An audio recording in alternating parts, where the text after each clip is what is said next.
നാം പ്രാർത്ഥനയ്ക്ക് വേണ്ടി നമ്മുടെ തലകളെ വണങ്ങുന്നതിന് മുമ്പ് കുറച്ച് ദൈവത്തിന്റെ വചനം വായിക്കാൻ ഞാൻ ഇഷ്ടപ്പെടുന്നു. അവന്റെ വചനം വായിക്കാൻ എല്ലായ്പ്പോഴും ഞാൻ ഇഷ്ടപ്പെടുന്നു. കാരണം എന്റെ വാക്കുകൾ തെറ്റിപ്പോകും, അതൊരു മനുഷ്യന്റെയാണ്, എന്നാൽ അവന്റെ വാക്കുകൾ തെറ്റുകയില്ല. ഈ പാഠത്തിന്റെ കുറിപ്പുകൾ എടുക്കുന്നവരും മറ്റും ഇന്ന് രാത്രിയിൽ മത്തായി 14 അധ്യായം 22 വാക്യം തൊട്ട് നമുക്ക് വായിക്കാം. ഉടനെ യേശു താൻ പുരുഷാരത്തെ പറഞ്ഞയക്കുന്നതിനിടയിൽ ശിഷ്യന്മാർ പടകിൽ കയറി തനിക്ക് മുമ്പായി അക്കരയ്ക്ക് പോകുവാൻ അവരെ നിർബന്ധിച്ചു.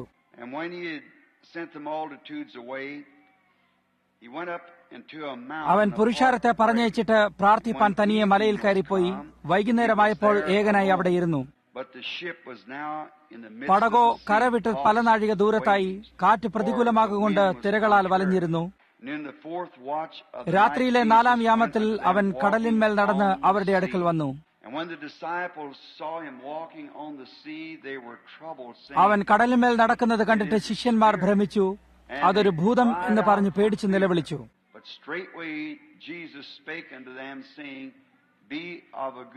ഉടനെ യേശു അവരോട്, ധൈര്യപ്പെടുവീൻ, ഞാനാകുന്നു, പേടിക്കണ്ട എന്ന് പറഞ്ഞു. ഇപ്പോൾ പ്രാർത്ഥനയ്ക്കായി നമ്മുടെ തലകളെ വണങ്ങാം. ദൈവം മുമ്പാകെ നമ്മുടെ തലകളും ഹൃദയങ്ങളും വണങ്ങിയിരിക്കുമ്പോൾ ആവശ്യക്കാരായിട്ട് ആരെങ്കിലും ഇന്ന് രാത്രിയിൽ ഈ കെട്ടിടത്തിലുണ്ടെങ്കിൽ പ്രാർത്ഥനയിൽ ഓർക്കപ്പെടുന്നതിനായി അവരുടെ കൈകളെ ഉയർത്തിക്കൊണ്ട് ദൈവത്തോട് അറിയിക്കുമോ? കർത്താവ് നിങ്ങളെ നോക്കിയിട്ട് നമ്മോട് ദയ കാണിക്കട്ടെ. ഞങ്ങളുടെ സ്വർഗീയ പിതാവേ, അങ്ങയുടെ സന്നിധിയിലേക്ക് കർത്താവായ യേശു ക്രിസ്തുവിന്റെ നാമത്തിൽ ആ വഴിയാൽ ഞങ്ങൾ കടന്നു വരുന്നു. അവന്റെ നാമത്തിൽ ഞങ്ങൾ എന്ത് ചോദിച്ചാലും നീ ഞങ്ങൾക്ക് അനുവദിച്ചു തരുമെന്നുള്ള അവന്റെ ഞങ്ങളോടുള്ള വാഗ്ദത്തെ വാഴ്ത്തപ്പെട്ട ഉറപ്പോടെ ഞങ്ങൾ അറിയുന്നു. ഇതിനുവേണ്ടി ഞങ്ങൾ നന്ദിയുള്ളവരാണ്. നീ ഇപ്പോൾ ഞങ്ങളെ കേട്ടുകൊണ്ടിരിക്കുന്നു എന്ന് ഞങ്ങൾക്കുള്ള ആ ഉറപ്പിനെ കുറിച്ച് ഞങ്ങൾ അനുഭവിച്ചറിയുന്നത് വാക്കുകളാൽ പ്രകടമാക്കാൻ കഴിയുന്നതല്ല.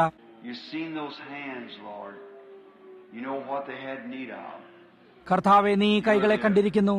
അവർക്കെന്താണ് ആവശ്യമെന്ന് നീ അറിയുന്നു. നീ സർവശക്തനും സർവവ്യാപിയും അപരിമിതമായവനുമാകുന്നു. കൂടാതെ അവിടുന്ന് ജനങ്ങളുടെ ഹൃദയങ്ങളെ അറിയുന്നു എന്ന് ഞങ്ങൾ അറിയുന്നു. ഞങ്ങളുടെ ഹൃദയങ്ങളെ നീ അറിയുന്നു. അത് ഞങ്ങൾ സൃഷ്ടിക്കപ്പെടുന്നതിന് മുമ്പ് പോലും ഞങ്ങളിൽ എന്നേക്കും ഉണ്ടായിരിക്കാൻ പോകുന്ന എല്ലാ വിചാരങ്ങളെയും നീ അറിഞ്ഞിരുന്നു. കാരണം നീ അപരിമിതമായവനാകുന്നു. കർത്താവെ, ഈ നാഴികയിൽ ഞങ്ങളുടെ ആഗ്രഹങ്ങൾ നിങ്ങളിലേക്ക് എത്തിക്കൊണ്ടിരിക്കുമ്പോൾ നീ സ്വർഗത്തിൽ നിന്ന് താഴേക്ക് നോക്കിയിട്ട് കർത്താവെ, ഞങ്ങളുടെ അപേക്ഷകളെ അങ്ങയുടെ സ്വന്തം ഹൃദയത്തിലേക്ക് എടുത്തിട്ട് അവിടുത്തെ മഹിമയുടെ ധനത്തിനനുസരിച്ച് ഞങ്ങളോട് ഉത്തരമരളണമേ എന്ന് ഞങ്ങൾ പ്രാർത്ഥിക്കുന്നു. ഞങ്ങളുടെ ഹൃദയത്തിലെ ആഗ്രഹങ്ങളെ ഞങ്ങൾക്ക് നൽകണമേ. അത് നിന്റെ ദിവ്യ ഇഷ്ടമാണെന്ന് ഞങ്ങൾ വിശ്വസിക്കുന്നു. കൂടാതെ നിന്റെ ഇഷ്ടം ചെയ്യുന്നത് നിനക്ക് ആനന്ദപരമായ കാര്യമാണെന്ന് ഞങ്ങൾ അറിയുന്നു. ഇന്ന് രാത്രിയിൽ അങ്ങയുടെ സാന്നിധ്യത്തിന്റെ വലിയ പ്രകടനം ഞങ്ങൾക്ക് വീണ്ടും തരണമേ. കർത്താവെ, നഷ്ടപ്പെട്ടവരെ രക്ഷിക്കണമേ. പാപത്തിലും അധർമ്മത്തിലും മരിച്ചു കിടക്കുന്നവരെ ഉയർപ്പിച്ച് ഇന്ന് രാത്രിയിൽ പുതിയ ജീവനിലേക്ക് കൊണ്ടുവരാനിടയാക്കണമേ. യേശുവിനെ ഞങ്ങൾ കാണാനിടയാക്കണമേ. അവന്റെ നാമത്തിൽ അപേക്ഷിക്കുന്നു. ആമേൻ.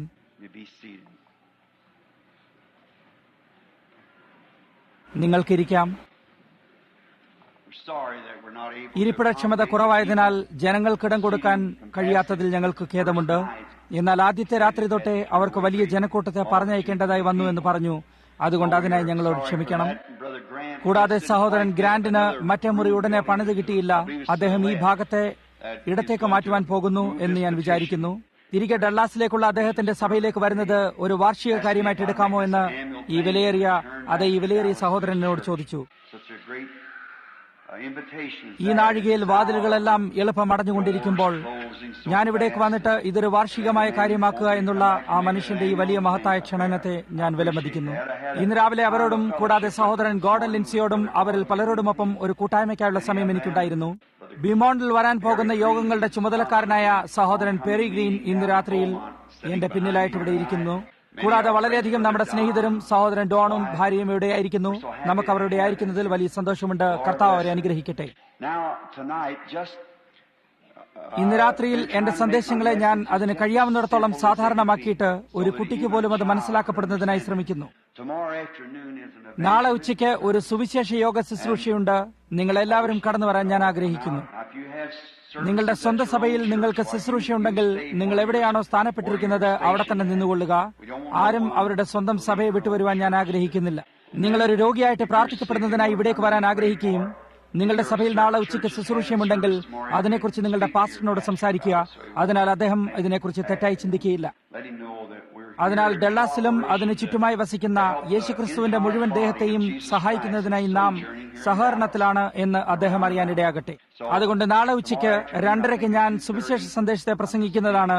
അതിനുശേഷം നാം രോഗികൾക്ക് വേണ്ടി പ്രാർത്ഥിക്കുകയും പ്രാർത്ഥനയ്ക്കുള്ള എല്ലാ അപേക്ഷയുടെ കാർഡുകൾ എടുക്കുകയും ഈ ആഴ്ചയിൽ കൂടെ നാം വിട്ടുപോയിരുന്നതായ കാര്യങ്ങളെയും എടുത്തിട്ട് അവയ്ക്കെല്ലാം വേണ്ടി നാളെ പ്രാർത്ഥിക്കുന്നതാണ്. ഇന്ന് രാത്രിയിലത്തെ എന്റെ വിഷയം കുറച്ചു നേരത്തേക്ക് ഒരു നാടകം പോലെയാണ്. രോഗികൾക്ക് വേണ്ടി പ്രാർത്ഥിക്കുന്നതിനായി കഴിയുന്നത്രയും സമയം ഇന്ന് രാത്രിയിൽ ഞാൻ എടുക്കാൻ പോവുകയാണ്. എന്റെ പാഠം പേടിക്കണ്ട, ഞാനാകുന്നു എന്ന് യേശു പറഞ്ഞതാണ്. എന്റെ വിഷയം എന്നത് ഒരു കടലിലെ സാക്ഷ്യമെന്നാകുന്നു. ഇത് ചിലപ്പോൾ ഉച്ച കഴിഞ്ഞിട്ടുണ്ടായിരിക്കണം. ഈ സംഭവം നടക്കുമ്പോൾ സൂര്യൻ അസ്തമിച്ചിട്ടുണ്ടായിരിക്കുകയും ഇവിടെ ഉള്ളതുപോലെ ഒരു ചൂടുള്ള പകലുമായിരുന്നിരിക്കണം. എയർ കണ്ടീഷണർ പ്രവർത്തിക്കുന്നില്ല. അവരിപ്പോൾ അത് നന്നാക്കിക്കൊണ്ടിരിക്കുന്നു. ആ കാരണത്താലാണ് ഞാൻ എന്റെ വിഷയത്തെ അവിടെ നിന്നും മാറ്റിയതും. അതിനാൽ എനിക്കിതുമായിട്ട് എളുപ്പം ചെയ്തിട്ട് ഇപ്രകാരമുള്ള ചൂടിൽ നിങ്ങൾക്ക് അധിക നേരം ഇരിക്കേണ്ടതായും വരികയില്ല. ഈ വലിയ മീൻപിടുത്തക്കാർ പകൽ മുഴുവൻ കണ്ടിരുന്ന കാര്യങ്ങളെ, അതായത് യേശു തന്റെ മഹത്തായ ശുശ്രൂഷയെ ചെയ്തിരുന്നത് ശ്രദ്ധിക്കുകയായിരുന്നു. അവനെ അനുഗമിക്കുന്നതിനായി ആ നാളുകളിൽ ജീവിച്ചിരിക്കുന്നത് ഞാൻ ഇഷ്ടപ്പെട്ടിരുന്നേനെ. എന്നാൽ നിങ്ങൾക്കറിയാമോ, എനിക്കിപ്പോഴും അതേ കാര്യങ്ങൾ ചെയ്യുന്നതിനും അവൻ ചെയ്യുന്ന കാര്യങ്ങളെ ശ്രദ്ധിക്കുന്നതിനുമുള്ള സുവർണ അവസരത്തിനായി ഞാൻ സന്തോഷവാനാണ്. ആ കാലങ്ങളിൽ അവനെ ശ്രദ്ധിക്കുന്നതിലും കൂടുതൽ ഇന്ന് അതൊരു മഹത്തായ കാര്യമാണ്. എനിക്കിപ്പോൾ അവനിൽ കൂടുതൽ വിശ്വാസമുണ്ട്. അന്ന് ഉണ്ടായിരിക്കാൻ കഴിയുന്നതിലും കൂടുതൽ വിശ്വാസം എനിക്ക് ഇന്ന് ഉണ്ടായിരിക്കാൻ കഴിയും. എന്തുകൊണ്ടാണെന്നാൽ സുവിശേഷത്തെ ശരിയാണെന്ന് തെളിയിക്കാൻ നമുക്ക് 2000 വർഷങ്ങൾ ഉണ്ടായി കഴിഞ്ഞിരിക്കുന്നു. 2000 വർഷങ്ങൾക്ക് ശേഷം അവൻ ഇപ്പോഴും ജീവിച്ചിരിക്കുകയും അന്ന് ചെയ്തിരുന്ന അതേ കാര്യങ്ങളെ ഇന്ന് ചെയ്യുന്നതിനാൽ നമുക്ക് കൂടുതൽ ഉറപ്പും വിശ്വാസത്തിന് കൂടുതൽ അടിസ്ഥാനവും അന്ന് അവർക്കുണ്ടായിരുന്നതിലും കൂടുതൽ ഇന്നുണ്ടായിരിക്കുന്നു. എന്തുകൊണ്ടാണെന്നാൽ അവൻ വെറുമൊരു മനുഷ്യനായിട്ട് താൻ ദൈവത്തിൽ നിന്നും അയക്കപ്പെട്ടവനാണെന്നും താൻ ദൈവപുത്രനാണെന്നും അവകാശപ്പെട്ടുകൊണ്ട് എല്ലായിടത്തും പോവുകയും ദൈവം ആ കാലത്തേക്കുള്ള വാഗ്ദത്ത വചനത്തെ അവനാൽ തെളിയിക്കുകയും ചെയ്തിരുന്നു. അതെന്തോ ഒരു സംശയത്തിന് അവർക്ക് കാരണമാക്കി. അവർ വേദശാസ്ത്ര പണ്ഡിതന്മാരായിരുന്നു. അതൊരു പരിതാപകരമായ കാര്യമായിരുന്നു എന്നുള്ള കാര്യം ശ്രദ്ധിക്കുക. വാസ്തവമായും അത് പരിതാപകരമായിരുന്നു. കാരണം ദൈവം ഈ വേദശാസ്ത്ര പണ്ഡിതന്മാരെ അന്ധരാക്കിയിരുന്നില്ലെങ്കിൽ അവരത് വിശ്വസിക്കുമായിരുന്നു. തിരുവചനം അപ്രകാരം പറയുന്നു. നിങ്ങൾക്കറിയാമോ, അവരിത് കാണാതിരിക്കുന്നതിനായി അവരുടെ കണ്ണുകളെ വീണ്ടും ഇന്ന് അടച്ചു കളയുമെന്ന് അവൻ വാഗ്ദത്തം ചെയ്തിരിക്കുന്നു. അവർ നിഗളികളും ദാക്ഷ്യക്കാരും ദൈവപ്രിയമില്ലാത്ത ഭോഗപ്രിയരും ദൂഷകന്മാരും സൽഗുണദ്വേഷികളും ഉഗ്രന്മാരും ദ്രോഹികളും ദൈവഭക്തിയുടെ വേഷം ധരിച്ച് അതിന്റെ ശക്തിയെ ത്യജിച്ചു കളയുന്നവരുമായിരിക്കും. വീണ്ടും തിരികെ ആ വാഗ്ദത്തത്തിലേക്ക് കൃത്യമായും എത്തിയിരിക്കുന്നു. നിങ്ങൾക്ക് ജനങ്ങളോട് ദുഃഖം തോന്നാൻ ഇടയായേക്കാം. അവരുടെ കണ്ണുകൾ ഈ ദിവസം അടയ്ക്കപ്പെട്ടിരിക്കുന്നു. ഈ ദിവസം ഈ നാഴികയിൽ സംഭവിക്കുമെന്ന് ദൈവം വാഗ്ദത്തം ചെയ്ത തിരുവെഴുത്തുകളുമായിട്ട് നാം നേരെ അതിലേക്ക് നോക്കുകയും നാം അതിനെ ശ്രദ്ധിക്കുകയും ചെയ്യുന്നു. എന്നിട്ട് ജനങ്ങൾ അതിലേക്ക് നോക്കുകയും ഞാനത് കാണുന്നില്ല എന്ന് തലകുലുക്കി പറഞ്ഞുകൊണ്ട് പോവുകയും ചെയ്യുന്നു. അതൊരു ദാരുണകരമായ കാര്യമാണ്. എന്നിരിക്കലും തിരുവെഴുത്ത് നിവൃത്തിയാകപ്പെടേണ്ടിയിരിക്കുന്നു. അത് അപ്രകാരമായിരിക്കണം. അങ്ങനെ ഈ ശിഷ്യന്മാർ ദൈവത്താൽ തെരഞ്ഞെടുക്കപ്പെട്ടവരായിരുന്നു. യേശു അവരോട് പറഞ്ഞത് നിങ്ങൾ ശ്രദ്ധിച്ചിരുന്നുവോ? ലോകസ്ഥാപനത്തിന് മുമ്പേ അവൻ അവരെ തിരഞ്ഞെടുക്കുകയും അവർ ദൈവത്തിന്റെ മുൻനിയോഗിക്കപ്പെട്ട വിത്തായിരുന്നു. ആ കാരണത്താൽ പ്രയാസങ്ങൾ വരുമ്പോൾ ജനങ്ങൾ യേശുവിനെ ഒരു മൂലക്കായിട്ട് ചോദ്യം ചെയ്യപ്പെടുന്നത് പോലെ കാണപ്പെടുന്നു. അവർക്ക് യാതൊരു ചോദ്യവുമില്ലായിരുന്നു. അവർക്കിത് മനസ്സിലാക്കാൻ കഴിഞ്ഞിരുന്നില്ല. എന്നാൽ അവനെ അല്ലാതെ മറ്റ് യാതൊന്നും അറിയുന്നതിനായി അവർ തീരുമാനിച്ചു കഴിഞ്ഞിരുന്നു. നിത്യജീവന്റെ വാക്കുകൾ നിന്റെ പക്കൽ മാത്രമാകുന്നുവല്ലോ. അങ്ങനെ അവർ ഇതുമായിട്ട് നിൽക്കാൻ തീരുമാനിക്കുകയും ചെയ്തു. കാരണം അവർ ഈ കാര്യത്തിനു വേണ്ടി മുൻ നിയമിക്കപ്പെട്ടിരുന്നു. ഇന്നും അതുപോലെ തന്നെയാകുന്നു. നിത്യജീവന് വേണ്ടി മുൻനിയോഗിക്കപ്പെട്ടവരായ പുരുഷനും സ്ത്രീകളും നിത്യജീവന് വേണ്ടി കടന്നുവരും. പിതാവ് എനിക്ക് തന്നിട്ടുള്ളതൊക്കെയും എന്റെ അടുക്കൽ വരും. അത് ദൈവത്തിന്റെ വചനമാകുന്നു. അത് തെറ്റുകയില്ല. ഇത് ദൈവവചനമാകുന്നു. നാം ഈ ശിഷ്യന്മാരെ ഇപ്പോൾ കാണുന്നു.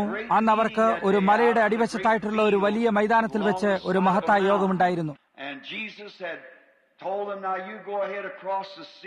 തനിക്ക് മുമ്പായി അക്കരയ്ക്ക് പോകുന്നതിന് യേശു അവരോട് പറഞ്ഞിട്ട് അവൻ ഏകനായ മലയിൽ പ്രാർത്ഥിക്കുന്നതിന് വേണ്ടി പോയി.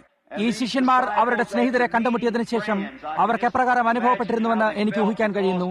കാരണം സ്നേഹിതരെ കണ്ടുമുട്ടുകയും അതിനുശേഷം അവരോട് വിട പറയുകയും നിങ്ങൾ പരിചയപ്പെട്ട് കഴിഞ്ഞ ഉടനെ തന്നെ നിങ്ങൾക്ക് ചിലപ്പോൾ ഗുഡ് ബൈ പറയേണ്ടതായും വരുന്നു. ലോകത്തെങ്ങും രാജ്യത്തെല്ലായിടത്തും സ്നേഹിതരെ കണ്ടുമുട്ടുകയും അതിനുശേഷം അവരെ വിടുകയും കൂടാതെ അവരിൽ പലരെയും ന്യായവിധിയുടെ സമയത്തല്ലാതെ പിന്നെ വീണ്ടും കണ്ടുമുട്ടാൻ കഴിയുമില്ല എന്നറിയുന്നത് എല്ലായ്പ്പോഴും എനിക്കൊരുവിധം ഹൃദയവേദന ഉണ്ടാക്കിയിരുന്നു. അതൊരുവിധം ദുഃഖകരമായ സംഗതിയാകുന്നു. ആ വള്ളത്തിന്റെ തൊമ്പ് കരയിലേക്ക് വലിച്ച് വെച്ചിരുന്നത് എനിക്ക് ഊഹിക്കാൻ കഴിയും. ഒരുപക്ഷെ ശിമോൻ പത്രോസ് അവന്റെ ശക്തിയുള്ള കരത്താലും തോളും കൊണ്ട് ആ പടകിനെ തള്ളിയിട്ട് കടലിലാക്കിയിരുന്നിരിക്കണം. കരയിൽ നിന്നിരുന്നവർക്ക് അവരെല്ലാം കൈവീശി ഗുഡ് ബൈ പറയുകയായിരുന്നു.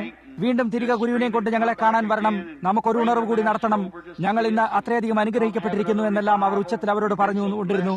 അങ്ങനെ ഈ പുതിയ കൂട്ടുകാർ കൈവീശിക്കൊണ്ടിരുന്നു. അവൻ ബാക്കിയുള്ള ശിഷ്യന്മാരോടൊപ്പം വള്ളത്തിൽ ചാടിക്കയറിയിട്ട് ഒരുപക്ഷെ അവന്റെ സഹോദരനായ അന്ത്രയാസിനോടൊപ്പം ഇരുന്നു കൊണ്ട് തുഴ കയ്യിലെടുത്തു കാണും. ഈ വഞ്ചി കാറ്റിനാലോ അല്ലെങ്കിൽ തുഴകളാലോ മുമ്പോട്ട് നയിക്കപ്പെട്ടിരുന്നു. അതിനുശേഷം ചിലപ്പോൾ അവർ ഈ രണ്ടായിട്ട് രണ്ടുപേർ ഒരു വശത്തും അല്ലെങ്കിൽ രണ്ടുപേർ ഒരു പടിയിലും ഇരുന്നിരുന്നു എന്ന് പറയുന്നതാണ് ശരി. ചിലപ്പോൾ 6 അല്ലെങ്കിൽ 8 തുഴകൾ ഉണ്ടായിരുന്നിരിക്കണം. അവർ ഒരേ സമയത്ത് തുഴകൾ കൊണ്ട് വലിക്കുകയും ആ രീതിയിൽ അവർക്ക് ആ പടകിനെ അതിന്റെ അടിമരത്തിൽ കാറ്റടിക്കുമ്പോൾ ഓടിച്ചു പിടിക്കാൻ കഴിയുന്നതുമാണ്. അങ്ങനെ സാധാരണയായി കാറ്റടിക്കുമ്പോൾ അത് അവർക്ക് ഉയർത്തിപ്പിടിച്ചുകൊണ്ട് യാത്ര ചെയ്തുകൊണ്ടിരിക്കാൻ കഴിയുന്നതാണ്. തിരുവെഴുത്തിൽ കാണുന്നതിനനുസരിച്ച് ഈ സംഭവം നടക്കുന്നതിന് മുമ്പ് അതൊരു ചൂടുള്ള ഉച്ചസമയമായിരുന്നിരിക്കണം. അങ്ങനെ അത് നല്ല വെയിലുള്ള ഒരു ചൂടായ ഉച്ചനേരമായിരുന്നു. സൂര്യൻ അസ്തമിച്ചുകൊണ്ടിരുന്നു. അങ്ങനെ അവർ തുഴയിടുമ്പോൾ തിരിഞ്ഞ് ജനങ്ങളോട് വീണ്ടും വല്ലപ്പോഴെങ്കിലും കാണാം എന്നാശിക്കുന്നുവെന്ന് ഗുഡ് ബൈ പറഞ്ഞുകൊണ്ട് അവർ കടലിലേക്ക് നീങ്ങിയിരുന്നു. അങ്ങനെ സൂര്യൻ അസ്തമിക്കുകയും സന്ധ്യാപ്രകാശം വീശുകയും അതിനുശേഷം രാത്രിയും കടന്നുകൊണ്ടുകൊണ്ടിരുന്നു. അവർ പടക് തുഴഞ്ഞ് ഒരുവിധം നല്ല വേഗതയിലെത്തിയിട്ടുണ്ടായിരിക്കണം. ആ വലിയ ഭാരമുള്ള തുഴകൾ കടലിലിട്ടുകൊണ്ട് തുഴയുന്നത് ഒരു കഠിനമായ പണിയാണ്. അവരിൽ അധികം പേരും മീൻപിടുത്തക്കാരായിരുന്നു. അവർ നല്ല ശക്തിയുള്ള മനുഷ്യരും കടലിൽ പരിചയമുള്ളവരുമായിരുന്നു. അങ്ങനെ അവർ യേശുവിനെ പടകിലായിട്ട് അവരോടൊപ്പം ഉടനെ പോകുന്നതിനായി പ്രതീക്ഷിക്കുകയായിരുന്നു. എന്തുകൊണ്ടെന്നാൽ അവർ അവിടേക്ക് പോകുകയും പടക് ഒരുവിധം മുമ്പോട്ട് തള്ളിവിടുകയും കുറച്ചുനേരം ഓരം ചേർന്ന് നോക്കിയിട്ട് അവർ പിന്നെ വിട്ടുപോയിരുന്നേക്കാം. ഒരുപക്ഷെ ചെറുപ്പമായ യോഹന്നാൻ ആദ്യം സംസാരിക്കാൻ തുടങ്ങിയിരുന്നേക്കാം. കാരണം അവൻ ആ കൂട്ടത്തിൽ വെച്ച് ഏറ്റവും ചെറുപ്പമായിരുന്നു. അവൻ ഇപ്രകാരം പറഞ്ഞിട്ടുണ്ടായിരിക്കണം, അതായത് എനിക്ക് സ്വല്പം ക്ഷീണം തോന്നുന്നു, നമുക്ക് കുറച്ചുനേരം ഓരം ചേർത്ത് ഓടിക്കാം, 1 മിനിറ്റ് കൂടി കാത്തിരിക്കാം, ധൃതി വെക്കേണ്ട ആവശ്യമില്ലല്ലോ, അവൻ ഇതുവരെ നമ്മോടൊപ്പം എത്തിയിട്ടില്ല, അതുകൊണ്ട് കുറച്ചുനേരം നമുക്ക് നല്ല കാറ്റ് കൊണ്ടിട്ട് അവനെ കാത്തിരിക്കുന്നതാണ് നല്ലത്. അങ്ങനെ അവൻ തല കുനിച്ചുകൊണ്ട് സ്വല്പനേരം ഇരുന്നിട്ട് അവൻ ഒരു സാക്ഷ്യത്തിന്റെ യോഗം നടത്തിയിട്ടുണ്ടായിരിക്കണം. അതിനെക്കുറിച്ചാണ് ഞാൻ സംസാരിക്കാൻ ആഗ്രഹിക്കുന്നത്. ഒരുപക്ഷെ അവൻ ആദ്യം തല ഉയർത്തിയിട്ട് പറഞ്ഞിട്ടുണ്ടായിരിക്കണം, അതായത് സഹോദരന്മാരെ, ജനങ്ങൾ എന്തൊക്കെ പറഞ്ഞാലും എത്രമാത്രം ഒരുവൻ അവിശ്വസിക്കാൻ ആഗ്രഹിച്ചിരുന്നാലും എനിക്കതൊരു കാര്യമല്ല. ഇന്നത്തെ യോഗത്തിന് ശേഷം എനിക്ക് തീർച്ചയായിട്ടും നാം ഒരു തട്ടിപ്പുകാരനെ അല്ല പിന്തുടരുന്നതെന്ന് എനിക്ക് ഉറപ്പായിരിക്കുന്നു. നാം ദൈവത്തെ അല്ലാതെ മറ്റാതൊന്നിനെയും അല്ല പിന്തുടരുന്നത്. കാരണം അത് ദൈവമായിരിക്കാതെ അവൻ ഇന്ന് ചെയ്ത കാര്യങ്ങൾ മറ്റാർക്കും ചെയ്യാൻ കഴിയില്ല. നിങ്ങൾക്കറിയാമോ, അവൻ ഇന്ന് അപ്പം എടുത്തിട്ട് മുറിച്ച് അവിടെ ഉണ്ടായിരുന്ന 5000 പേരെ തീറ്റിച്ചത്? എനിക്ക് ഏറ്റവും അത്ഭുതകരമായ ഒരു കാര്യമാകുന്നു അത്. അതിനെക്കുറിച്ച് ഇന്നും ഒരു ചോദ്യമുണ്ടായിരിക്കാം. എന്നാൽ ഞാനിപ്പോൾ അവന്റെ സാക്ഷ്യത്തെ ആവർത്തിക്കുകയാണ്. അത് അതിനെ ഉറപ്പിച്ചിരിക്കുന്നു. എന്നിട്ട് പറഞ്ഞു, വർഷങ്ങൾക്ക് മുമ്പ് യോർദാന്റെ അടുത്തായി ഞങ്ങൾ ജീവിച്ചിരുന്നത് എനിക്ക് ഓർക്കാൻ കഴിയും. ഞാനൊരു ബാലനായിരിക്കുമ്പോൾ എപ്രകാരം എന്റെ യഹൂദിയായ മാതാവ് എന്നെയും എടുത്തുകൊണ്ട് ഉച്ചനേരത്ത് പൂമുഖത്തിരുന്ന് എന്നെ മടിയിലിരുത്തി ആട്ടി ഉറക്കുകയും അപ്പോൾ യോർദാന്റെ തീരത്തായിട്ട് പൂവുകൾ വികസിച്ചിരുന്നത് ഞാൻ ഓർക്കുന്നു. അപ്പോൾ എന്റെ മാതാവ് അതിനപ്പുറയുള്ള മരുഭൂമിയിലേക്ക്, അതായത് നമ്മുടെ ജനങ്ങളെ കൊണ്ടുവരപ്പെട്ടതായ മരുഭൂമിയിലേക്ക് നോക്കുമായിരുന്നു.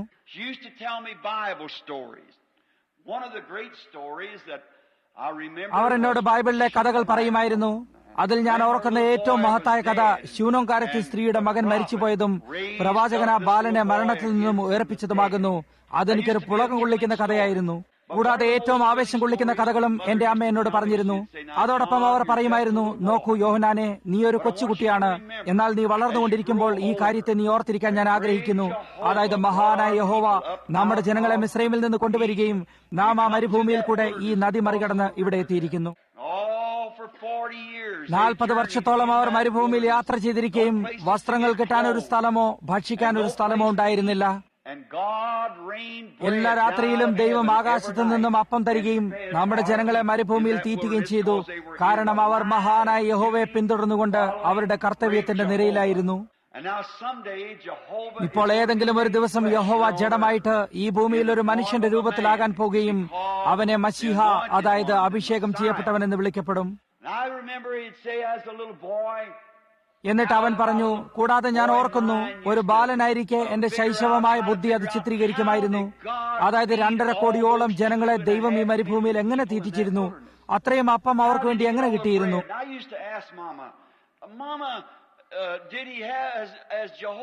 എന്നിട്ട് ഞാൻ അമ്മയോട് ചോദിക്കുമായിരുന്നു, അമ്മേ, യഹോവയ്ക്ക് ആകാശത്തിൽ ഒത്തിരി അടുപ്പുകൾ ഉണ്ടായിട്ട് അവൻ അപ്പം അതിൽ ചുട്ടിട്ട് രാത്രിയിൽ അത് ജനങ്ങൾക്ക് വേണ്ടി താഴേക്ക് ഇട്ട് കൊടുക്കുമായിരുന്നോ? അങ്ങനെ യഹോവയുടെ ആകാശത്തിൽ മുഴുവൻ അടുപ്പുകളാണോ? അവർ പറയുമായിരുന്നു, അല്ല മകനെ, നീ അത് മനസ്സിലാക്കാൻ തീരെ ചെറുപ്പമാണ്. നോക്കൂ, യഹോവ ഒരു സൃഷ്ടാവാണ്. അവൻ അടുപ്പുകളുടെ ആവശ്യമില്ല. അവൻ കൽപ്പിക്കുക മാത്രം ചെയ്യുകയും അവൻ കൽപ്പിക്കുമ്പോൾ അവന്റെ വാക്കുകൾ വെളിപ്പെടുകയും ചെയ്യുന്നു. അവൻ മഹാനായ യഹോവയും അവൻ കൽപ്പിക്കുകയും ചെയ്തു.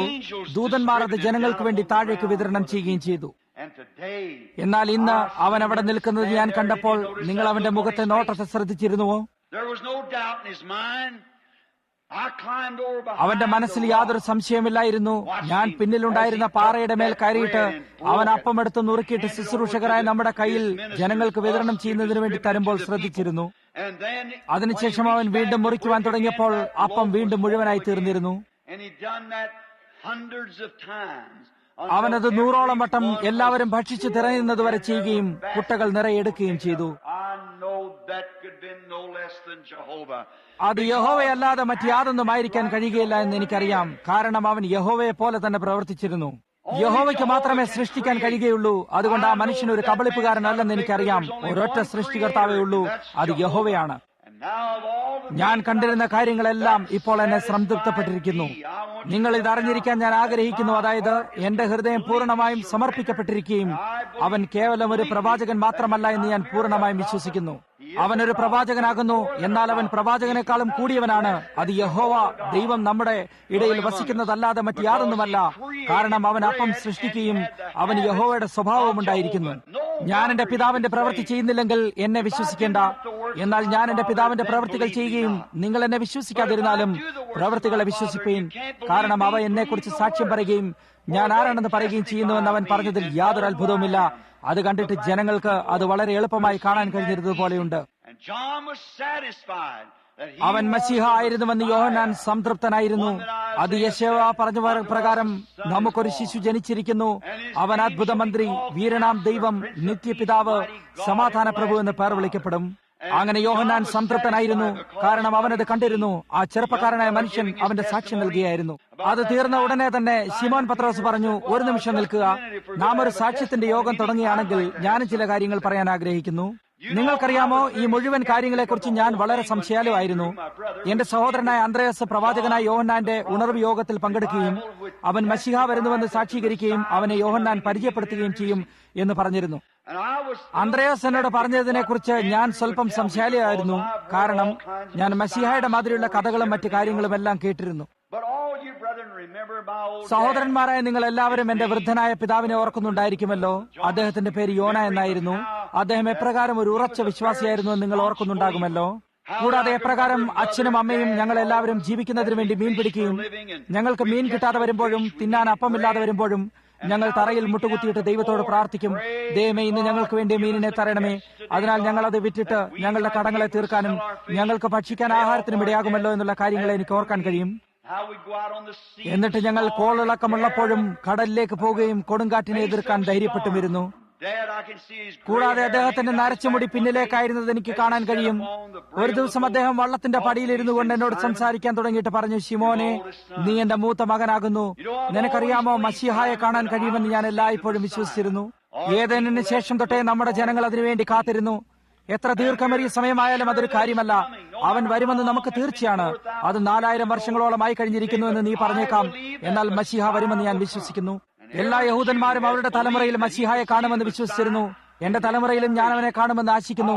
എന്നാൽ ഞാനിപ്പോൾ വയസ്സായിക്കൊണ്ടിരിക്കുകയും എനിക്ക് കടലിലേക്ക് പോകുന്നത് നിർത്തേണ്ടതായും വരുന്നത് പോലെ തോന്നുന്നു. കൂടാതെ എനിക്ക് വേദനയും നോവും അങ്ങനെയെല്ലാം ആകാൻ തുടങ്ങിയിരിക്കുന്നു. അതിനാൽ ഒരുപക്ഷെ എന്റെ സമയത്ത് എനിക്ക് അവനെ കാണാൻ കഴിഞ്ഞില്ല എന്ന് വരാം. എന്നാൽ എന്റെ മകനെ, നിനക്കത് കഴിഞ്ഞേക്കാൻ ഇടയാകും.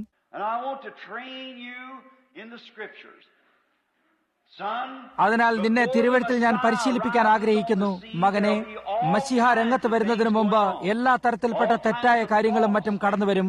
കാരണം സാത്താൻ അത് ചെയ്തിട്ട് യഥാർത്ഥമായ മശീഹ വരുമ്പോഴുള്ള അവന്റെ സ്വാധീനതയെ നശിപ്പിച്ചു കളയും. അതെല്ലായ്പ്പോഴും അങ്ങനെയായിരുന്നു, ഇപ്പോഴും അങ്ങനെയാകുന്നു.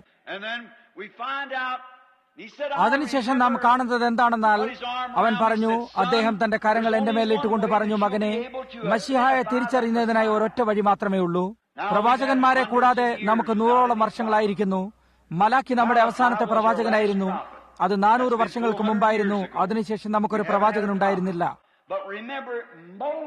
എന്നാൽ ഓർക്കുക, മോശ നമ്മോട് തിരുവെഴുത്തിൽ പറഞ്ഞിരുന്നു, അതായത് മശീഹ വരുമ്പോൾ, അവൻ രംഗത്ത് വരുമ്പോൾ അവൻ ഒരു പ്രവാചകനായിരിക്കും. യഹൂദന്മാരായ നമ്മെ പ്രവാചകനെ വിശ്വസിക്കുന്നതിനായി പഠിപ്പിച്ചിരിക്കുന്നു. മശീഹയുടെ ഭൂമിയിലെ യാത്ര എന്നത് അവൻ നമ്മോട് വാഗ്ദത്തം ചെയ്തിരിക്കുന്ന ദൈവത്താൽ അരുളി ചെയ്ത വചനമായിരിക്കും. കൂടാതെ വചനം എല്ലായ്പ്പോഴും പ്രവാചകന്റെ അടുക്കൽ എത്തുകയും ഒരു പ്രവാചകൻ ആ വചനത്തെ തെളിവാക്കി കാണിക്കുകയും ചെയ്യുന്നു. മകനെ, നീ ഇതൊരിക്കലും മറന്നുപോകരുത്. വലിയ മഹത്തായ കാര്യങ്ങൾ ഉണ്ടാകും, ആവേശഭരിതമായ കാര്യങ്ങളും മറ്റുമുണ്ടാകും. എന്നാൽ മശീഹ ഒരു പ്രവാചകനായിരിക്കുമെന്ന് ഓർത്തുകൊള്ളുക. കാരണം ദൈവം ഒരിക്കലും തന്റെ പ്രവർത്തന രീതിയെ മാറ്റുകയില്ല എന്ന് നാം അറിയുന്നു. അങ്ങനെ മശീഹ ഒരു പ്രവാചകനായിരിക്കും എന്നവൻ പറഞ്ഞു. അതുകൊണ്ട് ഓർക്കുക മകനെ, പ്രവാചകന്മാരെന്ന് പറയുന്നത് യഹോവയുടെ വചനം തന്റെ പക്കലുള്ളവരാണ്. അതിനാൽ മശീഹ വരുമ്പോൾ അവനൊരു പ്രവാചകനായിരിക്കും. ശിമോനെ എന്ന് വിളിച്ചുകൊണ്ട് അദ്ദേഹം തന്റെ കരങ്ങൾ എന്റെ മേൽ വെച്ചുകൊണ്ട് പറഞ്ഞത് എനിക്കിപ്പോഴും അനുഭവിച്ചറിയാൻ കഴിയും. ആ സമയത്ത് വല കഴുകിക്കൊണ്ട് അന്ത്രയാസ് അവിടെ നിന്നിരുന്നു. നീ അത് ഓർക്കുന്നുണ്ടോ അന്ത്രയോസേ? അതെ ശിമോൻ, ഞാനത് ഓർക്കുന്നുണ്ട്. ഈ യോഹന്നാൻ ഒരു പ്രവാചകനായിരുന്നുവെന്ന് അന്ത്രയോസിനോട് പറയാൻ ശ്രമിച്ചിരുന്നു. എന്റെ പക്കൽ മറ്റു കാര്യങ്ങളും ചെയ്യാനുണ്ടായിരുന്നു. എനിക്ക് മീൻ വിൽക്കുകയും അങ്ങനെയുള്ള കാര്യങ്ങളെല്ലാം ചെയ്യാനുണ്ടായിരുന്നു. അങ്ങനെ പിതാവ് മരിച്ചിട്ട് വർഷങ്ങളായി കഴിഞ്ഞിരിക്കുന്നു. എന്നാൽ ഞാനത് എല്ലായ്പ്പോഴും എന്റെ മനസ്സിൽ വെച്ചിരുന്നു. ഈ മശീഹ തിരുവെഴുത്ത് പ്രകാരം തെളിയിക്കപ്പെട്ട ഒരു പ്രവാചകനായിരിക്കുമെന്നുള്ള കാര്യം മറക്കരുത്. കാരണം ഇത് ദൈവത്താൽ അരുളി ചെയ്ത വചനമാകുന്നുവെന്ന് ഡാഡി എന്നോട് പറഞ്ഞിരുന്നു.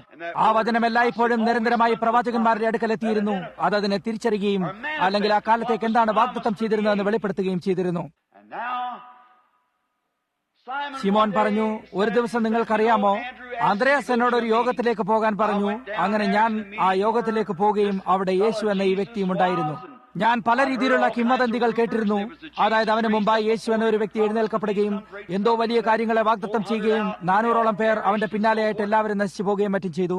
ഞാൻ ഓർത്തു, ഇതും അതുപോലെയുള്ള മറ്റെന്തോ ഒന്നായിട്ട് എന്തോ ഒരു വലിയ ആവേശഭരിതമായ കാര്യങ്ങളും ചില ഉണർവും അല്ലെങ്കിൽ ചില വലിയ സഭാ സംഘടനക്കാർ ഉണ്ടാക്കുന്ന എന്തോ വലിയ കാര്യമാണെന്ന് ഞാൻ ഓർത്തു. എന്നാൽ ഞാൻ എന്റെ സഹോദരനായ അന്ത്രയോസിനോടൊപ്പം ഒരു ദിവസം പോകാമെന്ന് വിചാരിച്ചു. ഏകദേശം ആ സമയത്ത് എനിക്ക് ഊഹിക്കാൻ കഴിയും. അതായത് വള്ളം കുലുങ്ങുവാൻ തുടങ്ങി. ആരോ ഉച്ചത്തിൽ പറയാൻ തുടങ്ങി. അവൻ പറഞ്ഞു, ഇരിക്കെ, വള്ളം കുലുക്കരുത്, 1 മിനിറ്റ് കൂടി ഇരിക്കുക.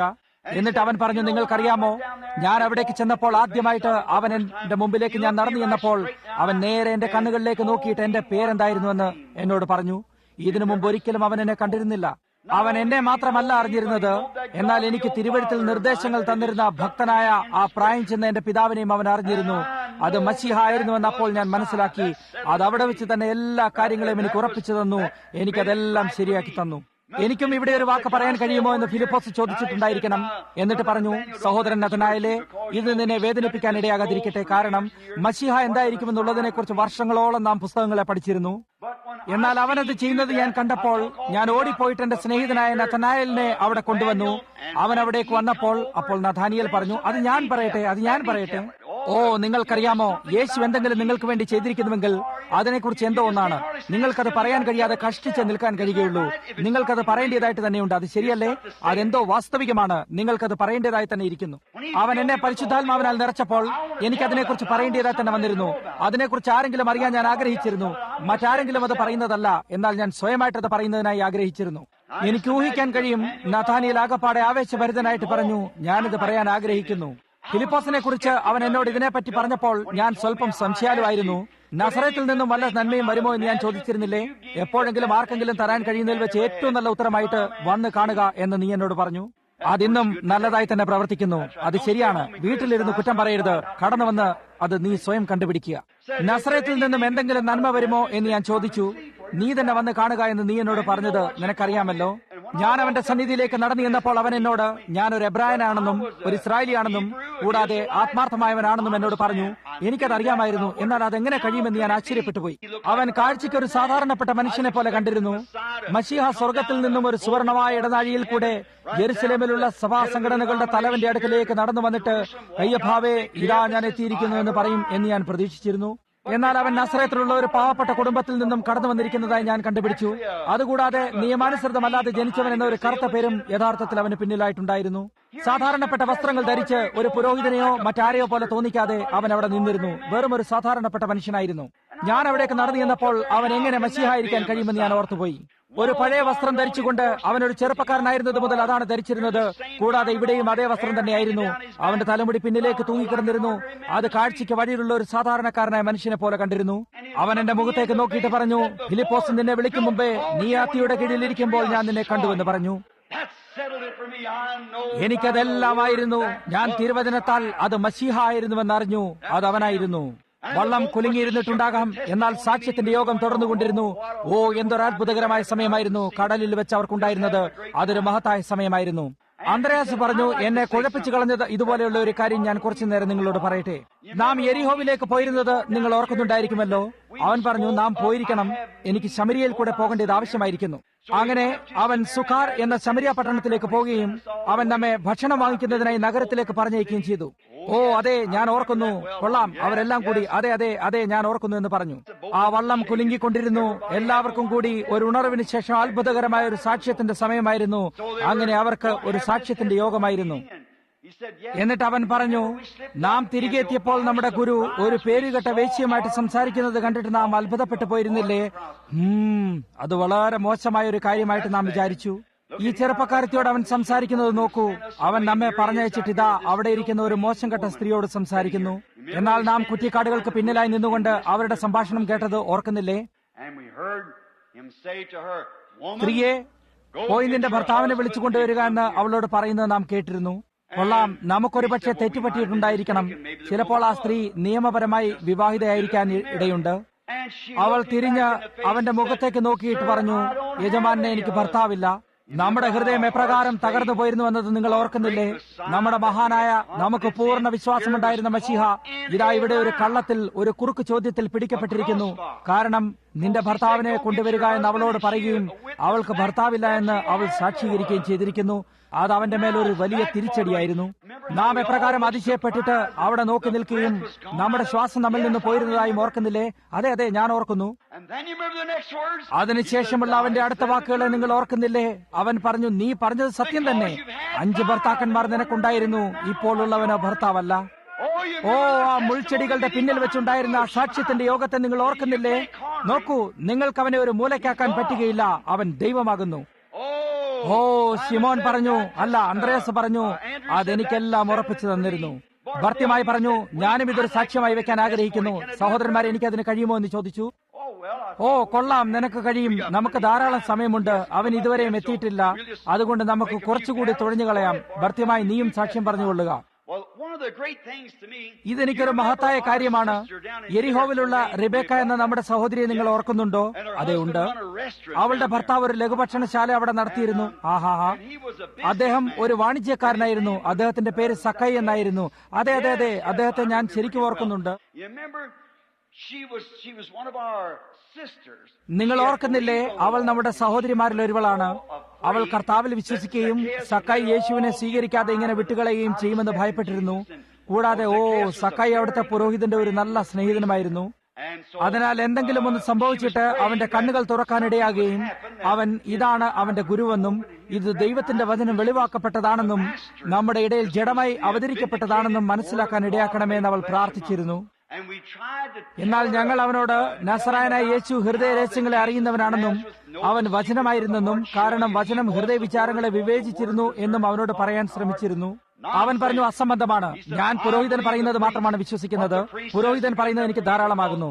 കാരണം ആ നഗരത്തിലുള്ള എല്ലാ സാധനങ്ങൾക്കായുള്ള ഓർഡറുകളും അവന് കിട്ടിയിരുന്നു. കൂടാതെ കിവാനീസും മറ്റെല്ലാ കാര്യങ്ങളും നിങ്ങൾക്കറിയാമോ? ഇത് വിട്ടുകളയുന്നത് അവന് വളരെ വിഷമകരമായ ഒരു കാര്യമായിരുന്നു.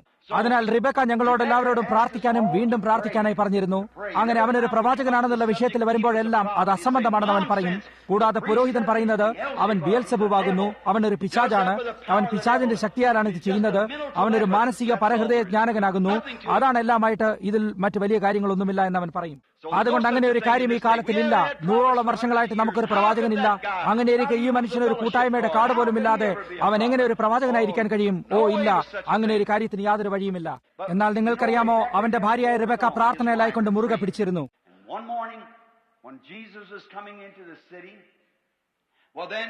ഒരു ദിവസം രാവിലെ യേശു നഗരത്തിലേക്ക് വരുമ്പോൾ സക്കായി വഴിയിൽ അവനെ കാണുന്നതിന് വേണ്ടി പോയതായിട്ട് അത് കഴിഞ്ഞ് റിബക്ക നമ്മോട് പറഞ്ഞിരുന്നു. അവനൊരു പ്രവാചകനായിരുന്നുവെന്ന് അവൻ വിശ്വസിച്ചിരുന്നില്ല. അതുകൊണ്ട് ഞാൻ പോയി ശരിക്ക് അവനെ ഒന്ന് നോക്കും എന്നവൻ പറഞ്ഞു. കഴിഞ്ഞ ദിവസം ഞങ്ങൾ അവന്റെ ഭക്ഷണശാലയിൽ ഇരുന്ന് കഴിക്കുമ്പോൾ എപ്രകാരം അവൻ ഇതിനെപ്പറ്റി സാക്ഷ്യം പറഞ്ഞിരുന്നു. അങ്ങനെ അവനൊരു കാട്ടത്തിമേൽ കയറിയിരുന്നിട്ട് പറഞ്ഞു, ഞാൻ എന്നെ തന്നെ മറച്ചു വെച്ചുകൊണ്ട് ഇവിടെ ഇരിക്കും, അതുകൊണ്ട് അവൻ എന്നെ കാണാൻ സാധിക്കുകയില്ല. ഞാനൊരു ചെറിയ മനുഷ്യനാണ്, എങ്ങനെയായാലും പൊക്കം കുറഞ്ഞവനാണ്. ഈ ജനത്തിരക്കിനിടയിൽ എനിക്കവനെ കാണാൻ കഴിയുകയില്ല. അതുകൊണ്ട് ഞാൻ ആ മരത്തിൽ കയറി ഇരുന്ന് കൊള്ളാം. അങ്ങനെ അവൻ അതിന്മേൽ കയറിയിട്ട് 2 ശാഖകൾ പിരിയുന്നിടത്തായിട്ട് കയറിയിരുന്നു. അത് ഇതിനെക്കുറിച്ചിരുന്ന് പഠിക്കുന്നതിനുള്ള ഒരു നല്ല സ്ഥലമാണ്. അവിടെയാണ് 2 വഴികൾ തമ്മിൽ കണ്ടുമുട്ടുന്നത്. അത് നിങ്ങളുടെയും ദൈവത്തിന്റെയും ആശയങ്ങളാണ്. അത് ചിന്തിക്കുന്നതിന് വേണ്ടിയുള്ള ഒരു നല്ല കാര്യമാണ്. അതുകൊണ്ട് അവൻ പറഞ്ഞു, അവൻ ചിലപ്പോൾ ഒരു പ്രവാചകനായിരിക്കണം, അവൻ അതാകാൻ കഴിഞ്ഞേക്കാം, ഞാൻ തെറ്റായിരിക്കാനും സാധ്യതയുണ്ട്. അതുകൊണ്ട് ഞാൻ നിങ്ങളോട് പറയട്ടെ, ഞാൻ ശരിക്കും അവനെ ഒന്ന് നോക്കുക തന്നെ ചെയ്യും. അവൻ എന്നെ അറിയില്ല. ഞാൻ ഇലകളെ എല്ലാം കൂടി ഇപ്രകാരം എന്റെ ചുറ്റുമായി വലിച്ചിട്ട് ഞാൻ എന്നെ തന്നെ മറച്ചു കളയും. അതിനാൽ അവൻ എന്നെ കാണാൻ പോലും കഴിയുകയില്ല. എന്നിട്ട് അവൻ കടന്നു വരുമ്പോൾ ഞാൻ അവനെ ശ്രദ്ധിക്കും. അവൻ ശരിയായ തരത്തിൽപ്പെട്ട ഒരു മനുഷ്യനല്ലെങ്കിൽ ഈ മരത്തിലിരുന്നു കൊണ്ട് ഞാൻ അവന് എന്റെ മനസ്സിന്റെ ഒരു ഭാഗം കൊടുക്കും. അങ്ങനെ അവൻ അവിടെ ഇരുന്ന് ശ്രദ്ധിക്കുകയും അവന്റെ കയ്യിൽ ഒരു ചില്ലി എടുത്ത് പിടിച്ചിട്ട് അവൻ ആ വളവിലായിട്ട് കടന്നു വന്നപ്പോൾ അത് ഉയർത്തിയിട്ട് അവനെ നോക്കി. അങ്ങനെ അവൻ ആ വഴിയിൽ കൂടെ കടന്നു വന്ന് ആ വളവ് തിരിഞ്ഞപ്പോൾ അവൻ ഒരു വശത്ത് നിന്ന് മറ്റൊരു വശത്തേക്ക് നോക്കുകയും അപ്പോൾ ശിഷ്യന്മാർ പറഞ്ഞു, ക്ഷമിക്കണം, ഒരു വശത്തേക്ക് മാറിക്കൊടുക്കുക. ജനങ്ങൾ രോഗികളായ കുട്ടികളെയും മറ്റെല്ലാമായിട്ട് നിന്നിരുന്നു. ക്ഷമിക്കണം, ഗുരു തീരെ ക്ഷീണിച്ചിരിക്കുന്നു. കഴിഞ്ഞ രാത്രിയിലത്തെ അതൊരു വലിയ യോഗമായിരുന്നു. നിങ്ങൾ മാന്യരായ മനുഷ്യരെ പോലെ ഒരു വശത്തായിട്ട് മാറി നിന്നുകൊണ്ട് അവൻ കടന്നുപോകാൻ അനുവദിക്കുമോ? അവനിപ്പോൾ നഗരത്തിലേക്ക് പോവുകയാണ്. നിങ്ങൾ ഒരു വശത്തായിട്ട് മാറി നിൽക്കുമോ? സഖായി മരത്തിന്മേലിരുന്നു കൊണ്ട് താഴേക്ക് അവനെ നോക്കുകയായിരുന്നു.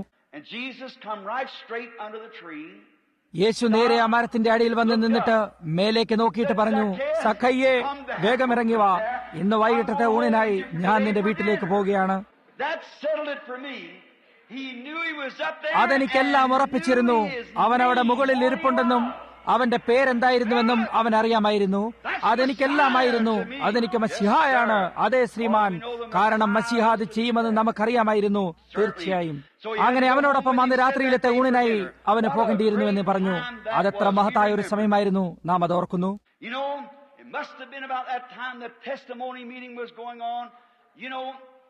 നിങ്ങൾക്കറിയാമോ, ഏകദേശം ഈ സമയത്തായിരിക്കണം ഈ സാക്ഷ്യത്തിന്റെ യോഗം തുടർന്നുകൊണ്ടേയിരുന്നു. ശിഷ്യന്മാർ ഇത് സാക്ഷീകരിച്ചുകൊണ്ട് കടലിലെവിടെയോ ആ ഇരുണ്ട രാത്രിയിൽ വടക്ക് തീരത്തേക്കായി നീങ്ങിക്കൊണ്ടിരിക്കുമ്പോഴായിരിക്കണം സാത്താൻ മലയുടെ മേലെ കയറിയിട്ട് താഴേക്ക് നോക്കിയിരുന്നത്. അവൻ സാക്ഷ്യത്തിന്റെ യോഗത്തിലേക്ക് നോക്കുകയും അവർ അവനെ കൂടാതെ പോയിരിക്കുന്നുവെന്ന് കണ്ടുപിടിക്കുകയും ചെയ്തു. അവിടെയായിരുന്നു അവന് കിട്ടിയ അവസരം. അതേ രംഗം തന്നെ വീണ്ടും തിരികെ വന്നിരിക്കുന്നു, അല്ലെങ്കിൽ സ്വയം ആവർത്തിക്കപ്പെട്ടിരിക്കുന്നു എന്ന് ഞാൻ വിചാരിക്കുന്നു. ആ ഉണർവ് യോഗത്തിന്റെ ആവേശത്തിൽ അവരായിട്ട് അവർ അവനെ കൂടാതെ പോയി കഴിഞ്ഞിരുന്നു. അത് തന്നെയാണ് ഇന്ന് നമുക്ക്, അതായത് ഈ കുഴപ്പങ്ങളുടെ നാഴികയിൽ നാം സാക്ഷീകരിച്ചിരിക്കുന്ന ഈ വലിയ ഉണർവുകൾക്ക് ശേഷം വളരെയധികമായി നടന്നുകൊണ്ടിരിക്കുന്നത്. ഇത് ലോകത്തെല്ലായിടത്തുമായി വ്യാപരിച്ചിരിക്കുന്നു. എല്ലാ ദേശത്തും ഉണർവിന്റെ തീ ഉണ്ടാക്കപ്പെടുകയും അത് എരിഞ്ഞുകൊണ്ടിരിക്കുകയും വലിയ രോഗശാന്തിയുടെ യോഗങ്ങളും 1000-10,000 ജനങ്ങൾ പരിശുദ്ധാത്മാവ് സ്വീകരിക്കുകയും ചെയ്യുന്നു. അതിന്റെ ആവേശത്തിൽ അവൻ എന്താണ് ചെയ്തതെന്ന് ഈ ശിഷ്യന്മാർ സാക്ഷീകരിച്ചിരുന്നത് പോലെ, അതായത്, ഓ, നാം അവനെ ഇത് ചെയ്ത് കണ്ടിരിക്കുന്നു, അവൻ അത് ചെയ്തത് കണ്ടിരിക്കുന്നു. അങ്ങനെ അവരെ പോലെ നാമും അവനെ കൂടാതെ ദൂരത്തായി പോയി കഴിഞ്ഞിരിക്കുന്നു. ഉണർവ് സമ്മാനിച്ചിരുന്നതായ വലിയ മഹത്തായ അവസരങ്ങളിൽ നിന്നും നാം ദൂരത്തായി പോയി കഴിഞ്ഞിരിക്കുന്നു. നാം ധാരാളം കാശുണ്ടാക്കുന്നതിനും പള്ളികൾ ഉണ്ടാക്കുന്നതിനും വലിയ കെട്ടിടങ്ങൾ നിർമ്മിക്കുന്നതിനും വലിയതും മഹത്തായതുമായ കോടിക്കണക്കിന് ഡോളറുകൾ വിലയുള്ള സ്ഥലങ്ങൾക്കായും വലിയ സ്കൂളുകൾക്കായും വിദ്യാഭ്യാസ സമ്പ്രദായങ്ങൾക്കും നമ്മുടെ സംഘടനാ സഭയുടെ വളർച്ചയ്ക്കുമായിട്ട് വിട്ടകന്നു പോയി കഴിഞ്ഞിരിക്കുന്നു. അതിനുശേഷം നമ്മുടെ കമ്മ്യൂണിസത്തിന്റെ പരിപാടികളും, കൂടാതെ ഇന്ന് നമുക്കെല്ലാമായിട്ട് സംസാരിക്കാനുള്ളത് കമ്മ്യൂണിസത്തിന് വിരോധമായിട്ടുള്ളതാണ്. ആദ്യത്തെ കാര്യം എന്താണെന്ന് നിങ്ങൾക്കറിയാമോ?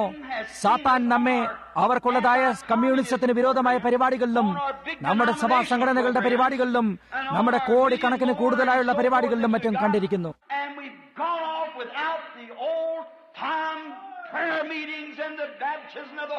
നാം നമ്മുടെ പഴയ സമയത്തെ പ്രാർത്ഥനയുടെ യോഗങ്ങളിൽ നിന്നും തീ കുറഞ്ഞെരിയുന്നത് വരെ തിരികെ പരിശുദ്ധാത്മ സ്നാനത്തിനായി വരുന്നതിൽ നിന്നും പോയി കഴിഞ്ഞിരിക്കുന്നു.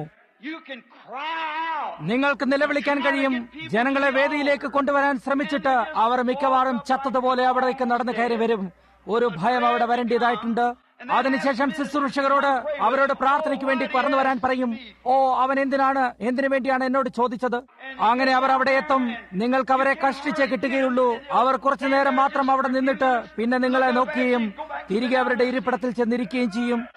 എന്നെ സംബന്ധിച്ചിടത്തോളം തീ കെട്ടുകഴിഞ്ഞിരിക്കുന്നു, എന്തോ ഒന്ന് സംഭവിച്ചിരിക്കുന്നു.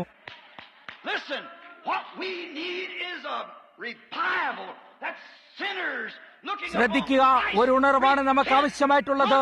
അതായത് പാപികൾ ക്രിസ്തുവിലേക്ക് നോക്കിയിട്ട് അനുതപിക്കുകയും വേദിയിലേക്ക് അവരുടെ കൈകൾ ഉയർത്തിക്കൊണ്ട് കരുണയ്ക്ക് വേണ്ടി നിലവിളിക്കുകയും മുഴുവൻ സഭയും ദൈവത്തിന്റെ മഹത്വത്തിന്റെ തീജ്വാലയിലുമായിരിക്കണം.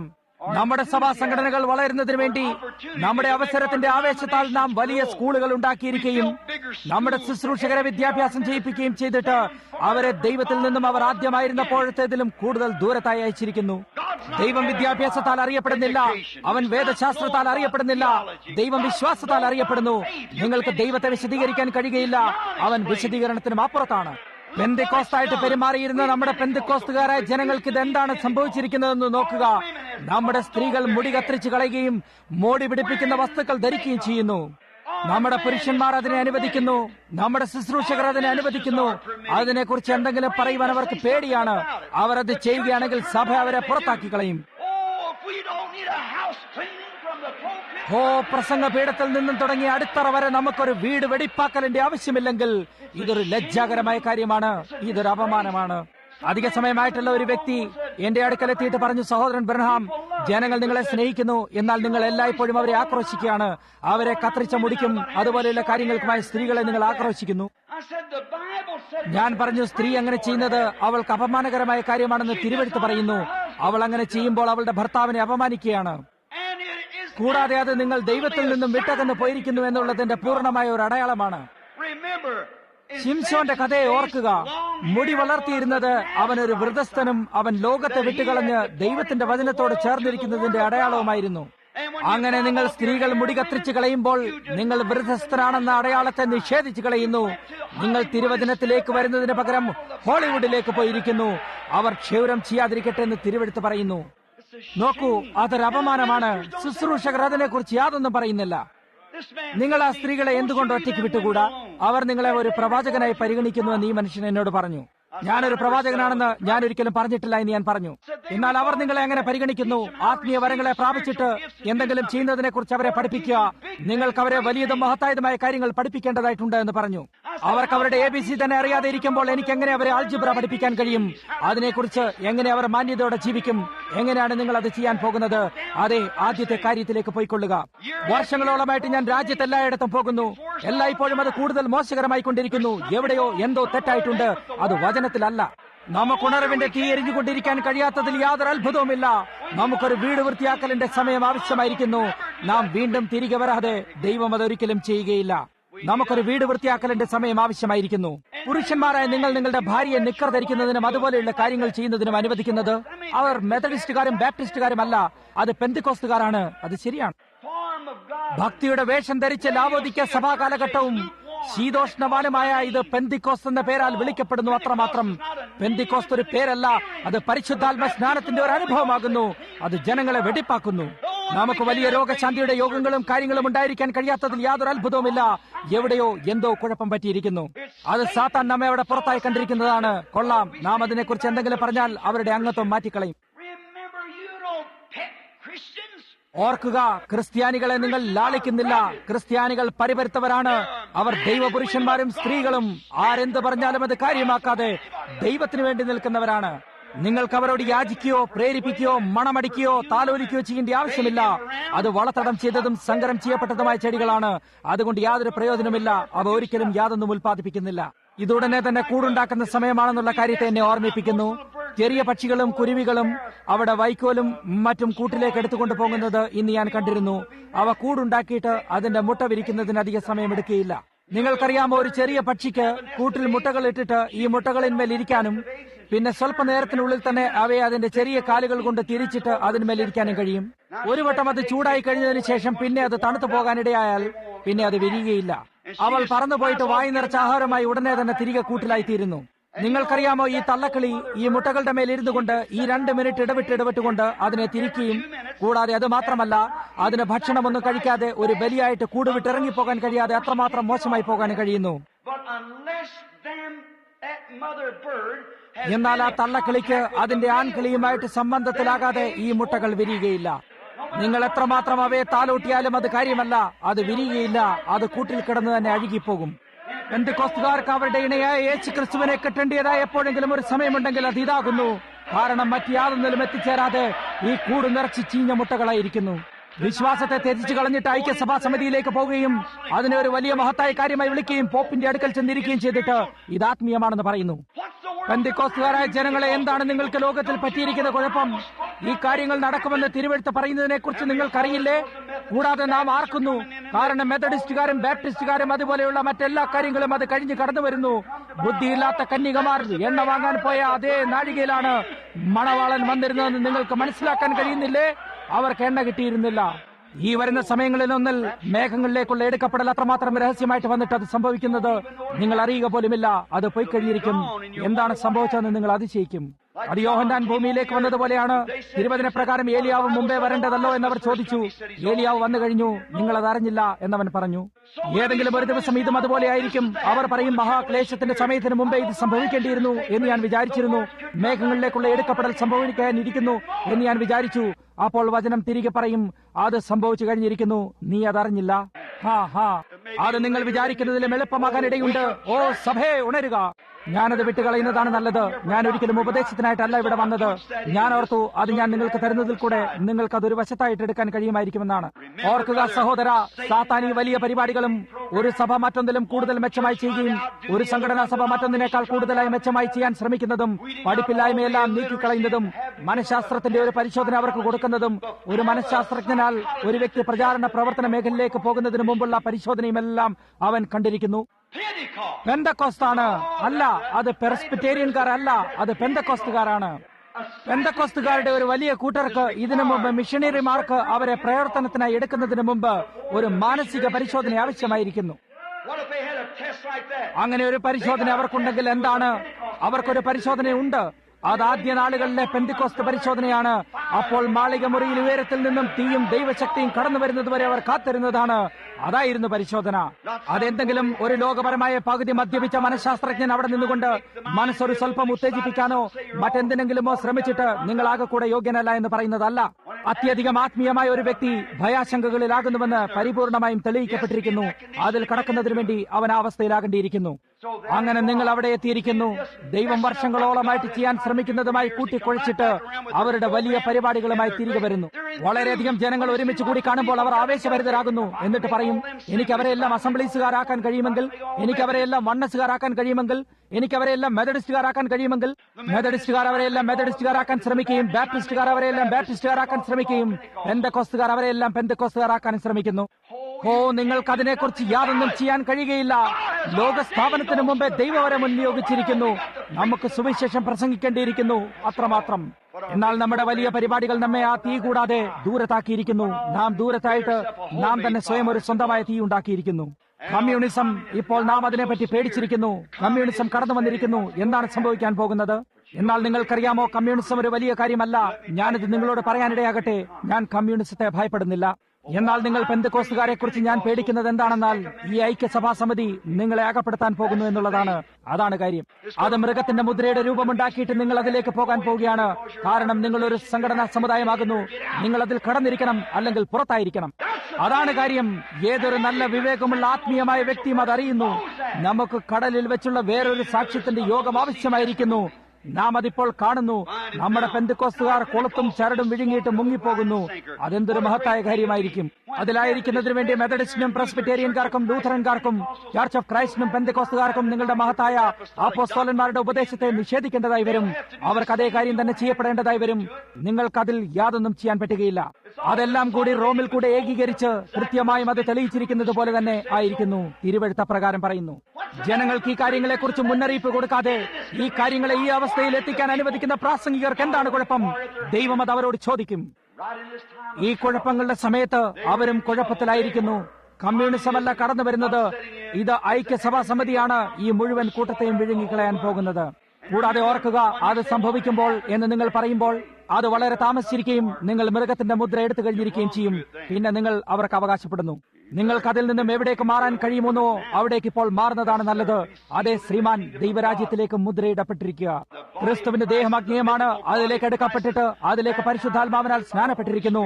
അതിലേക്ക് ചേരുകയല്ല, അതിലേക്ക് എടുക്കപ്പെടുകയല്ല, അതിലേക്ക് സംസാരിക്കപ്പെടുകയല്ല, അതിലേക്ക് അന്യഭാഷ സംസാരിക്കപ്പെട്ടിട്ട് എടുക്കുകയല്ല, അതിലേക്ക് ഒച്ച വെക്കുകയല്ല. എന്നാൽ നിങ്ങൾ പരിശുദ്ധാത്മാവിനാൽ അതിലേക്ക് ജനിച്ചിരിക്കുന്നു. അത് ശരിയാണ്, തീർച്ചയായും. ഇപ്പോൾ നാം ഈ കാര്യങ്ങളെ ശ്രദ്ധിക്കുന്നു. കുഴപ്പങ്ങൾ പെട്ടെന്ന് കടന്നു വരുന്നു. ഓ, സാത്താൻ അവിടേക്ക് നോക്കിയിട്ട് പറഞ്ഞു, ഹാ ഹാ, അവർ ഒരു ആവേശത്താൽ അവിടേക്ക് പോയിരിക്കുന്നു. അവർ അവിടെ മേലോട്ടും താഴോട്ടും ചാടുകയും ഒച്ചവെക്കുകയും അങ്ങനെ ഒരു വലിയ സമയമാകുന്നു. അവരെ മുക്കിക്കളയുന്നതിനുള്ള ശരിയായ സമയം ഇതാണ്. ഞാൻ അവരെയും ഇപ്പോൾ പിടിക്കുക തന്നെ ചെയ്യും. അങ്ങനെ അവൻ മലയുടെ മുകളിൽ കയറിയിട്ട് അത്ഭുതങ്ങളുടെ ദിവസങ്ങൾ കഴിഞ്ഞു പോയിരിക്കുന്നു. എങ്ങനെയായാലും ഈ ജനങ്ങൾ ഭയാശങ്കയോടുകൂടിയവരാണ്. അവർ വിദേശങ്ങളിൽ പ്രചാരണ മേഖലയിൽ പോകുമ്പോൾ ഒരു മാനസിക പരിശോധന നടത്തിയതായിട്ടുണ്ട് എന്ന് അവന്റെ വിഷവാതകത്തെ ഊതാൻ തുടങ്ങി. പെന്തക്കോസ്തുകാരെ, നോക്കൂ, അവന്റെ വിശ്വാസം വചനത്തെ കൊല്ലുന്നു. ഓ, അത് മറ്റെന്തോ ആണ്. ഇത് ഞാൻ വിശ്വസിക്കുന്നു. ബാക്കിയുള്ള സഭാ സംഘടനകൾ ചെയ്തതുപോലെ നോക്കൂ, അവർ നേരെ തിരികെ അതിലേക്ക് പോകുന്നു. കൃത്യമായും അതേ വഴിയിലാണ് അവർ നടക്കുന്നത്. അതിനെ കൊന്നുകളയുന്നു. നിങ്ങൾ അത് സംഘടനയാക്കുന്ന അതേ നാഴികയിൽ തന്നെ അത് ഇതിനെ കൊന്നുകളയുന്നു. അതെല്ലായ്പ്പോഴും അത് ചെയ്തിരിക്കുന്നു. അതെല്ലായ്പ്പോഴും അത് തന്നെ ചെയ്യും. അത് പിന്നെ വീണ്ടും ഒരിക്കലും എഴുന്നേൽക്കുകയില്ല. അങ്ങനെ ഇതിഹാസത്തിൽ ഒരിക്കലും അറിഞ്ഞിട്ടില്ല. ഈ ലാവോദിക്ക സഭാ കാലഘട്ടത്തിൽ ക്രിസ്തു സഭയുടെ പുറത്തായിട്ട് അകത്തേക്ക് കടക്കാൻ ശ്രമിച്ചുകൊണ്ട് വാതിലിൽ മുട്ടുന്നു. അവർക്കതിനെ നേരിടാൻ കഴിയുന്നില്ല. അവർക്കത് കേൾക്കാനും കഴിയുന്നില്ല. ഇപ്പോൾ നാം ജീവിക്കുന്ന ഈ നാഴികയിൽ കുഴപ്പങ്ങൾ കടന്നിരിക്കുന്നുവെന്ന് നാം കണ്ടുപിടിക്കുന്നു. അതിനുശേഷം നാം കാണുന്നത് അത്ഭുതങ്ങൾ നേരത്തേതുപോലെ നടക്കുന്നില്ല എന്നതാണ്. രോഗികൾ രോഗികളായിട്ട് തന്നെ വീട്ടിലേക്ക് തിരികെ പോകുന്നു. അത് ദൈവത്തിന്റെ കാരണത്താൽ അല്ല, അത് ജനങ്ങളുടെ ഇടയിൽ ഉണർവിന്റെ കുറവിനാലാണ്. അവിടെ യാതൊരു ഉണർവുമില്ല. അവരിരുന്ന് കേൾക്കും, വീട്ടിൽ പോയിട്ട് പറയും, കൊള്ളാം, അത് വളരെ നല്ലതായിരുന്നു എന്ന് ഞാൻ ഊഹിക്കുന്നു. നോക്കൂ, ആ എരിവ് അവിടെ ഇല്ല. ജനങ്ങളിൽ ഉണ്ടായിരിക്കേണ്ടതായ എന്തോ ഒന്ന് അവിടെ ഇല്ലാതെയായിരിക്കുന്നു. 15 വർഷങ്ങൾക്ക് മുമ്പ് ആർക്കൻസാസിലെ ജോൺസ്ബറോയിൽ വെച്ചുള്ള ഒരു യോഗത്തെ ഞാൻ ഓർക്കുന്നു. 15,000-ഓളം ആളുകൾ വസിക്കുന്ന ഈ നഗരത്തിൽ ഏകദേശം 40,000-ഓളം ജനങ്ങൾ ഈ യോഗത്തിൽ പങ്കെടുക്കാനായി കടന്നു വരാൻ ശ്രമിച്ചിരുന്നു.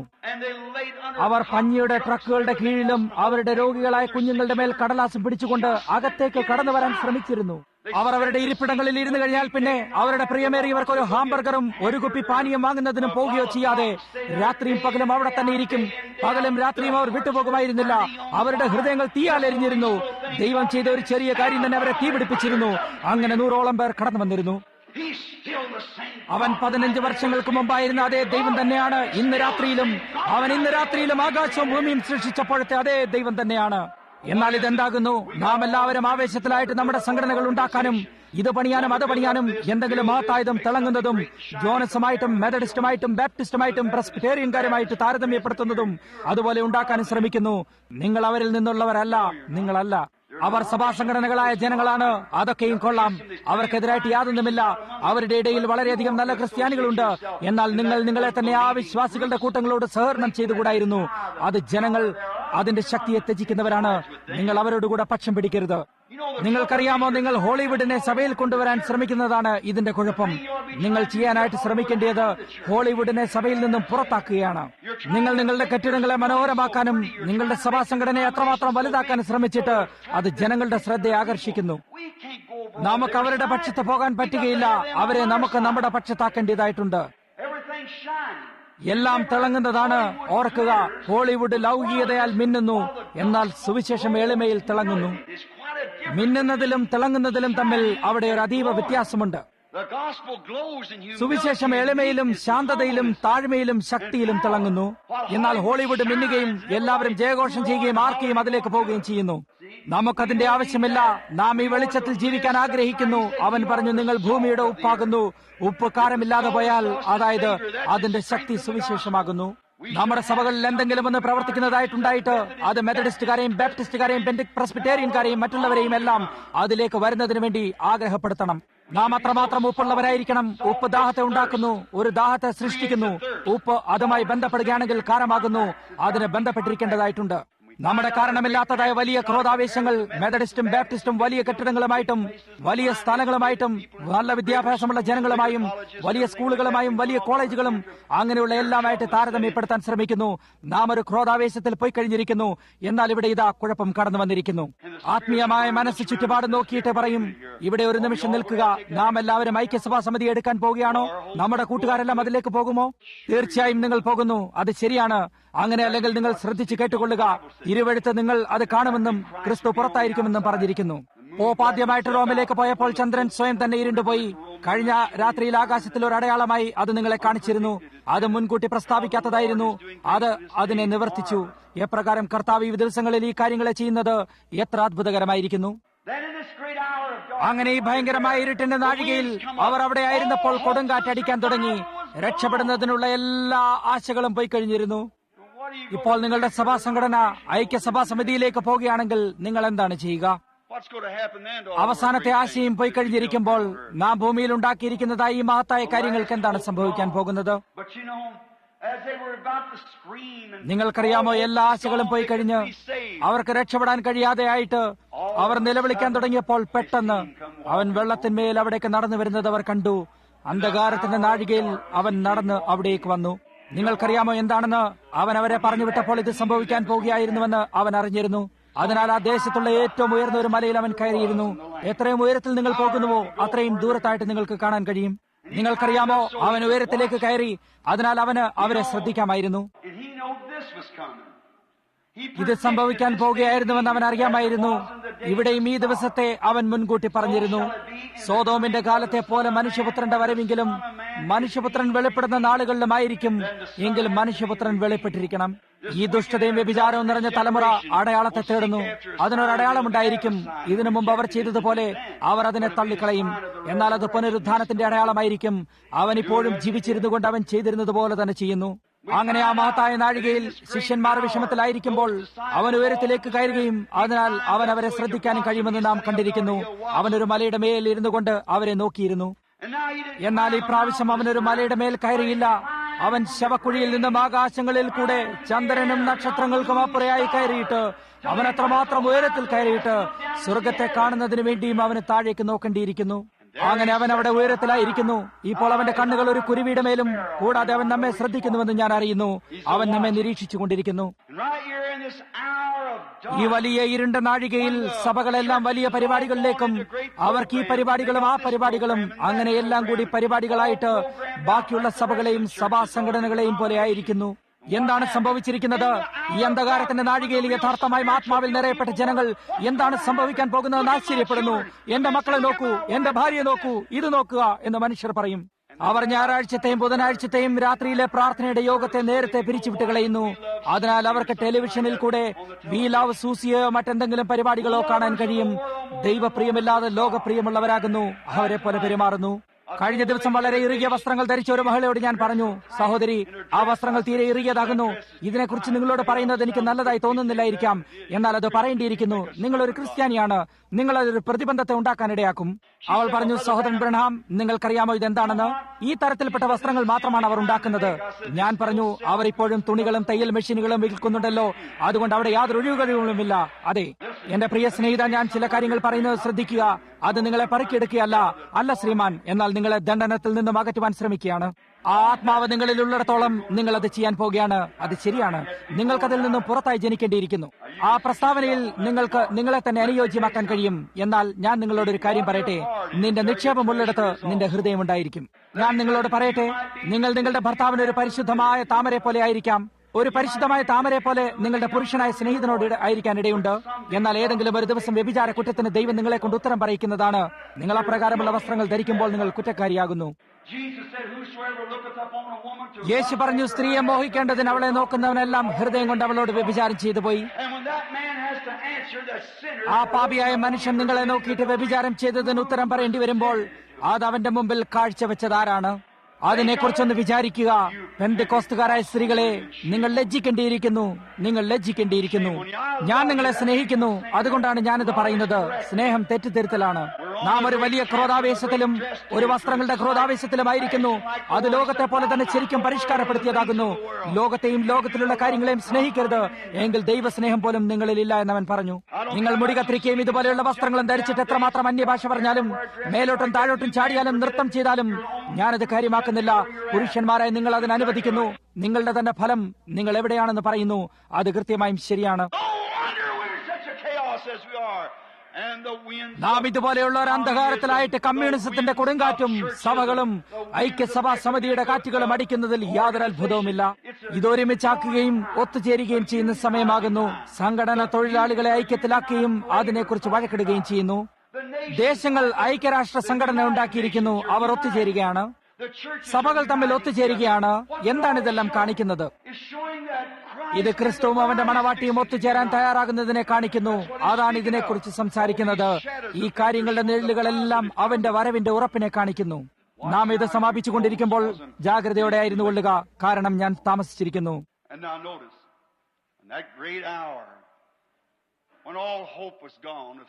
ശ്രദ്ധിക്കുക, ജീവിക്കുന്നതിനുള്ള ആശകളെല്ലാം പോയ ആ മഹാനാഴികയിൽ ആരോ വെള്ളത്തിന്മേൽ നടന്നുകൊണ്ട് അവിടെ എത്തി.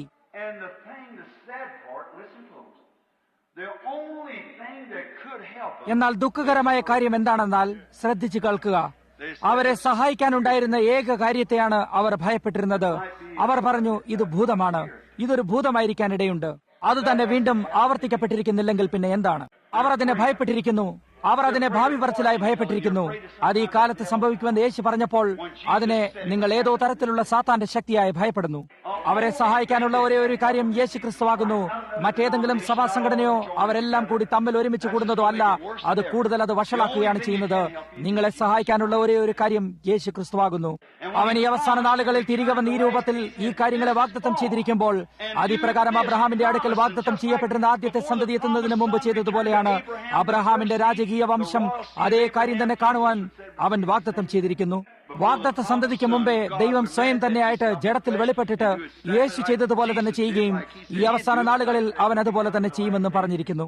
അങ്ങനെ ഇവിടെ ഇതാ ഇത് സംഭവിക്കുമെന്നുള്ളതിന്റെ ഡസനോളം വാഗ്ദത്തങ്ങൾ നമുക്ക് നിങ്ങളുടെ മുമ്പിൽ ഇതാ നിരത്തിവെക്കാൻ കഴിയുന്നു. കൈകൾ നീട്ടി അത് സ്വീകരിക്കേണ്ടതായ സഭകൾ, ഞാൻ അതിനെ ഒരു സ്വല്പം ഭയപ്പെടുന്നു, അത് നമ്മുടെ കൂട്ടരിൽ ഉൾപ്പെടുന്നില്ല എന്ന് പറയുന്നു. അവർ അതിനെക്കുറിച്ച് പേടിയുള്ളവരാണ്. അവരെ ക്രിസ്തുവിലേക്ക് കൊണ്ടുവരാൻ കഴിയുന്ന ഒരേ ഒരു കാര്യം ക്രിസ്തു സ്വയം തന്നെയാണ്. എന്നാൽ അവർ അത് പേടിപ്പിക്കുന്നതാണെന്ന് ഭയപ്പെടുന്നു. ഓ, എനിക്കറിയില്ല, അത് ഭൂതമായിരിക്കാൻ ഇടയുണ്ട്, എനിക്കതിനെക്കുറിച്ച് യാതൊന്നും അറിയില്ല. അവരെ സഹായിക്കുന്നതിനുള്ള ഒരേ ഒരു കാര്യമായിട്ട് അവർ ഭയപ്പെട്ടിരുന്നു.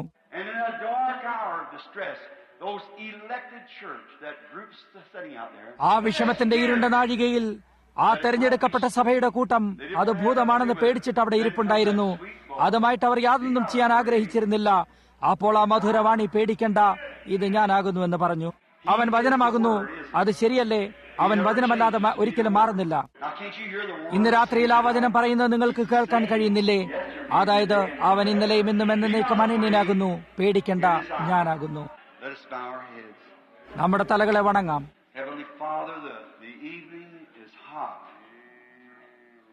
സ്വർഗീയ പിതാവേ, ഈ വൈകുന്നേരം ചൂടാകുന്നു. എപ്രകാരം വേദിയിൽ നിന്നും തീ പോയി കഴിഞ്ഞിട്ട് ഈ നാഴികൾ ഇരുണ്ടതായിരിക്കുന്നു. നീ വയലിൽ നിന്നും പെറുക്കിയെടുത്തുകൊണ്ടിരിക്കുന്നു. സ്വർഗരാജ്യം ഒരു മനുഷ്യൻ കടലിൽ വലയിടുന്നതും എല്ലാ വക മീനും പിടിക്കുന്നവനോട് സദൃശ്യമാകുന്നുവെന്ന് നീ പറഞ്ഞു. സ്വർഗരാജ്യം അങ്ങനെയായിരുന്നു. ദൈവമായ കർത്താവേ, ഏതെങ്കിലും ഒരു ദിവസം ആ വെള്ളത്തിൽ കിടക്കുന്ന അവസാനത്തെ മീനും വരും. നീ പറഞ്ഞു എല്ലാ വക മീനും പിടിക്കുന്നുവെന്ന്. ആ സുവിശേഷ വല എല്ലാ തരത്തിലുള്ളതിനെയും പിടിക്കുന്നു. അത് കടലാമയെയും എഴയുന്ന മീനും ചിലന്തിയും പാമ്പും തോട്ടിമീനും പിടിച്ചിരിക്കുന്നു. അതെന്താണ് പിടിക്കുന്നതെന്ന് നമുക്കറിയില്ല. എന്നാൽ നീ അതിന്റെ പിന്നാലെയായിരുന്ന ചില മീനുകൾ അവിടെ ഉണ്ടായിരുന്നു. ന്യായാധിപനായവൻ നീയാകുന്നു. എന്നാൽ ഉടനെ തന്നെ ആമയും മറ്റുള്ളതെല്ലാം തിരികെ ചെളിക്കുഴിയിലേക്ക്, ആ വെള്ളത്തിലേക്ക് തന്നെ തിരികെ പോകുന്നുവെന്ന് ഞങ്ങൾ മനസ്സിലാക്കുന്നു. എന്നാൽ ഏതെങ്കിലും ഒരു നാളിൽ ആ മുൻ നിയമിക്കപ്പെട്ടതും മുൻ സ്ഥാപിക്കപ്പെട്ടതുമായ ആ ശരീരത്തിന്റെ അവസാന ഭാഗം കടലിൽ നിന്നും വലിച്ചെടുക്കപ്പെടും. ലൂഥറിന്റെയും വെസ്ലിയുടെയും Alexander Campbell, John Smith, Calvin, Knox, Finney, സാങ്കിയും മറ്റും, കൂടാതെ പെന്തിക്കോസ്ത് കാലത്തും എഫ് ബോസ്വർത്തിന്റെ ദിവസങ്ങളിലും ഫ്രോച്ച്മാന്റെ അതുപോലെയുള്ള മഹാന്മാരായ ആളുകളുടെ നാളിലും നിന്റെ വലയെ നീ എറിഞ്ഞു. ബില്ലി സൺഡേയുടെ നാളുകളിലും അങ്ങനെ കാലഘട്ടങ്ങളിൽ കൂടെ നീ വലയെറിഞ്ഞിരിക്കുന്നു. നീ ഇപ്പോഴും കടലിൽ കൂടെ ചികഞ്ഞു നോക്കിക്കൊണ്ടിരിക്കുന്നു. അവരിൽ ആരെങ്കിലും ഒരാൾ ഇന്ന് രാത്രിയിൽ കർത്താവ് ഇവിടെ ഇരിപ്പുണ്ടോ? അങ്ങനെയുണ്ടെങ്കിൽ അവൾ കിണറ്റുകരയിലെ ആ സ്ത്രീയെ പോലെയാകാനിടയാക്കണമേ.